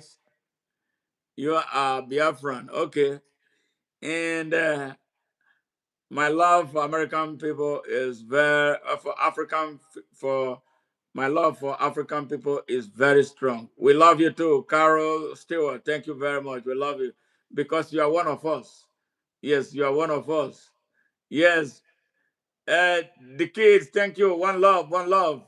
Nice meeting you guys. So, what are you guys doing for Saturday? Are you partying somewhere? Thank you. Much love, much love, much love. Give us some more likes. Give us some more likes. We need that. It helps us grow, and it helps YouTube recommend us to many people. And yes, okay. Selling County, Illinois, El Dorado. Wow. How far is it from Chicago? Yes. Nice hangout. Great job. Yes, we are looking for a Nigeria that will work. We are looking for an Africa that will work. Yes, laying out home with the okay. Great. Thank you very much. Good. Good. Yes. it's been a talk here about the, I will not say it's not an invasion, the arrest in Caracas of the president of Venezuela, um, Maduro, right there by the United States. And he's been since flown in here to face trial or face charges for involvement with drug dealing. Yes, and Nigerians are reminding President Donald Trump about one in Nigeria called Bola Ahmed Tinubu, who lived here in the United States and sold drugs in commercial quantity. He was arrested and prosecuted here, for some strange reasons. He was let go after paying nearly 500,000 US dollars instead of being jailed. So they are asking President Donald Trump to consider action of taking him, especially with the way he's running their country aground. Yes, yes, yeah. Okay. Wow. Eldo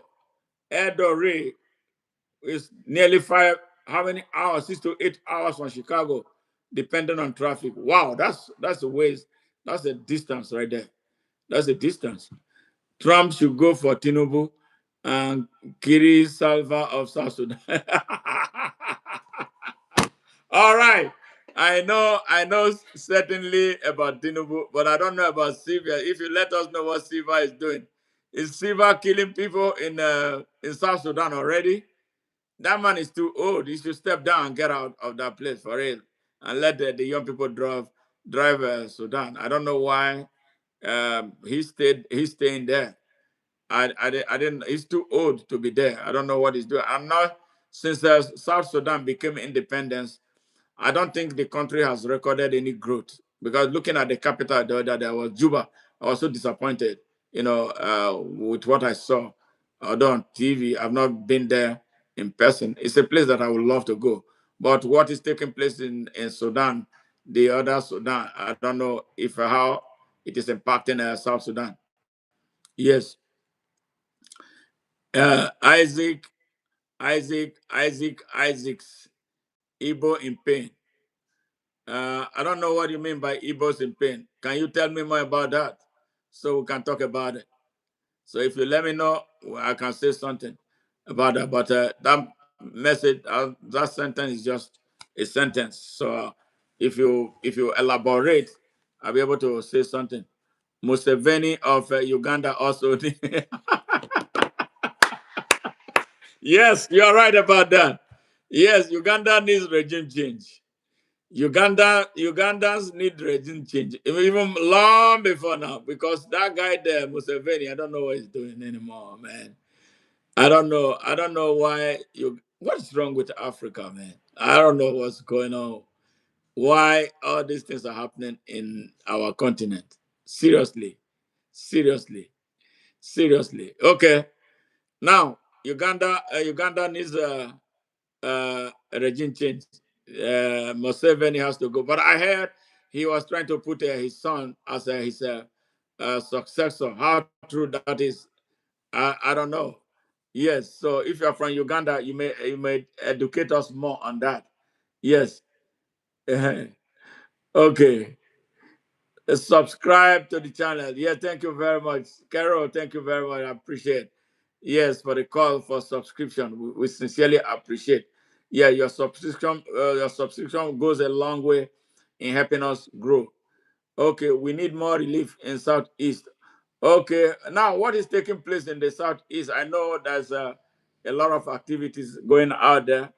The state governors in the Southeast, some of them are the worst in the country. They are not doing anything for their people. They are so distant from their people, especially the one from Imo State. That guy is a useless man, very horrible man. Uzodenjo, we call Uzodinma.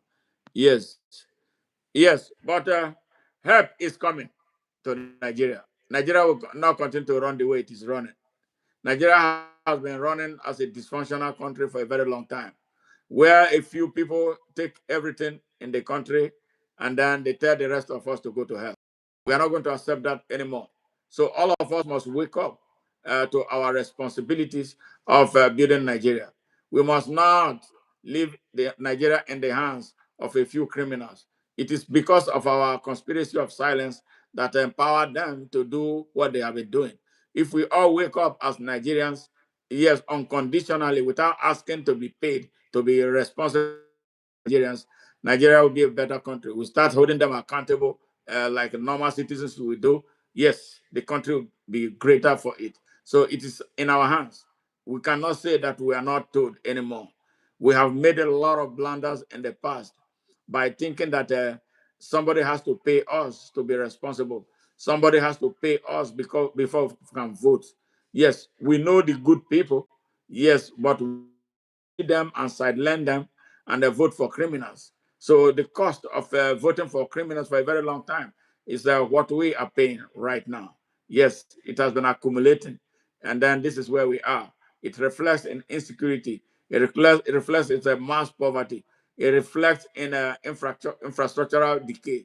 It reflects in the kind of darkness, yeah, inability for the country to generate and distribute electricity. It reflects in just everything that we do.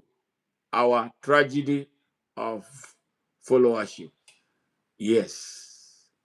Our tribalism. Yes. Our nepotistic tendencies. Yes. Our conspiracy of silence. We see things going wrong. We think it's not our responsibility to fix them or to bring an attention that will lead to them being fixed. Countries where that happens never progresses. We remain a backward country. Nigeria is too big to be backward. We are backward not because we don't have anything. We are backward because we have too much and not able to manage anything. We are backward because we support criminals to take control of our country. That is why we are suffering. It is we who are the problems, and we can be the solution. Are you willing to be the solution? Nigeria needs change. We need a regime change. We need attitudinal change. We have to change our attitude as Nigerians. Yes, we have to change our attitude as Nigerians. Our corrupt ways has led us where we are. So are we ready to make amend? Okay, much here is the way I look at it. What's wrong with the whole planet? We need to get back to the love vibration we all used to live in tribes, and now we don't. And now it is more like every man for himself. Yes, we lost love. We started being competitive. We compete for everything, unhealthy competition that does not benefit anybody. Yes, that lead us to jealousy, that inspire us to kill one another. Yes, the craze for money, the craze for wealth is what is driving us crazy. So we have to change, and that is the only way.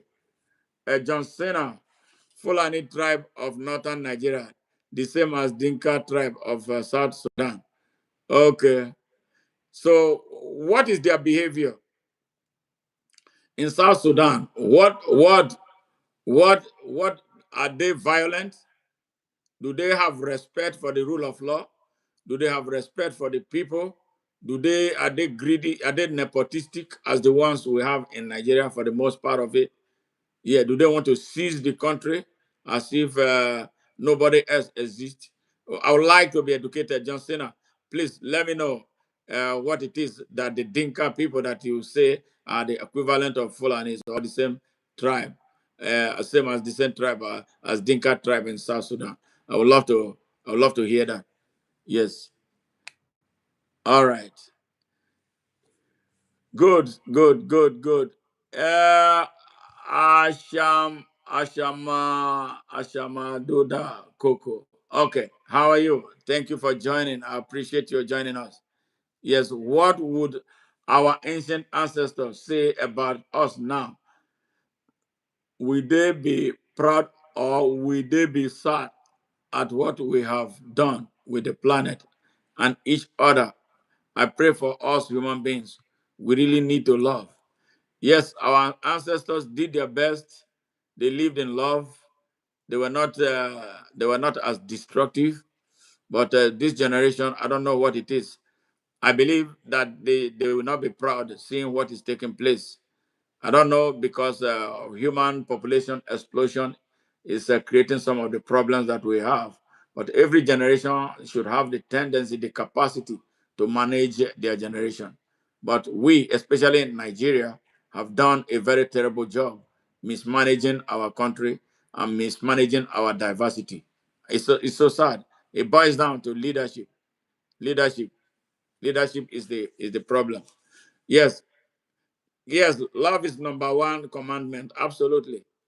Yes. Lucy, how are you? Nice to meet you. As you join, please subscribe and give us a like. Yes, send us super thanks, send us some gifts. We use all those to support our cause and expand our mission. We'll appreciate. Yes. Okay, Johnson has said anti-development. Wow. Are they cattle rearers? Do they stay in the bush like some of the ones in Nigeria? Justina, can you please answer? Do they live in the bush? I've not seen a people who choose to live in the bush in the 21st century when everybody is supposed to be out there, embracing the exigencies of times. Yes. Okay. Okay. Are they giving trouble in South Sudan already? Tell me more. Are they troubling the people in South Sudan? In South Sudan? Yes. Thank you. Thank you. Thank you. Thank you. Thank you. Appreciate it. Appreciate it. Thank you. Thank you. Yes. Yes. Thank you. Yes. Okay. So they got the same behavior. Wow. So, so you mean that country is already in trouble? Wow. Yeah. So everywhere. So Africa needs to get its acts together as soon as possible. But unfortunately, we don't have a functioning African Union. African Union is a terrible European extension that does not do any good for the people of Africa. So that's why we have to move forward and dismantle all those, and then erect new progressive African Union that will speak to the challenges of the African people. Yes. Marlene George, how are you? Nice to meet you. Thank you for joining. Yes. Nicola Tesla said, it is best we need to be in harmony. Yes, in harmony with nature, which is the only way. And I will add that love must be the cement. Thank you, thank you, thank you for the gift. I appreciate you. Thank you. Much love must cement the bonds. Yes, and that bonds us together. I agree with you. I agree with you. Carolyn, thank you very much. Appreciate you. Yes, yes, it's been such a wonderful moment here. It's been such a wonderful moment here. Seriously, it's been such a wonderful moment hanging out with brothers and sisters from Nigeria everywhere on the surface of this earth. Thank you for being part of this very important broadcast today here, taking place at the Legacy Studio of ONN in Houston, Texas, United States of America. We love each and every one of you who showed up here, and we look forward to seeing you always. Yes, for all that you do. Yes, I tell you what we have here that is bad, and that is the myth. And now, when somebody gets in trouble in the state of Illinois, we have no cash bond. Yes, system. So they basically get a ticket and get released. Sad, sad. Yes. Wow. Yes, things are happening. Things are happening. Things are happening. Crazy things are happening everywhere. Yes. Wow. Thank you. Thank you for being part of this, and I love you guys. For your show a lot of love, and I love you for being part of this broadcast. And we are in search of solution for problems around the world. Much effort is needed in Nigeria right now. Nigeria is in a dire strait. Nigeria is spiraling out of control because of the tragedy of leadership. Its political elites don't care about the people. Yes, they rob the people blind, take our money, fleece the country. Yes, and then tell us to be patriotic, whereas they are not. Yes. So how can you, unpatriotic citizen, tell me to be patriotic? There are no exemplary leaders. We need to level up the system as quickly as possible. So that is why Nigerians are calling for action. From United States to help them out to end the years of abuse in their country. So I know that some people are listening, and a lot of Nigerians are working round the clock to ensure that justice is done, in their country, because that country is too strategic to Africa and strategic to the world. Yes, yes. Better leadership is needed. Absolutely. Better leadership is needed. We have to have a pathway to choosing the right people. The pathway right now does not support life. It doesn't support choosing the right people to lead the country. The system works only for the criminals. It works for only the terrorists. It works for the masterminds of banditry and terrorism. It does not work for the people of Nigeria. It is anti-Nigeria. The criminals holding Nigeria are unpatriotic set of criminals. Yes, they don't love Nigeria. They hate the country and its people. So everything that is needed, by all means necessary, to push them out is what we are talking about right now.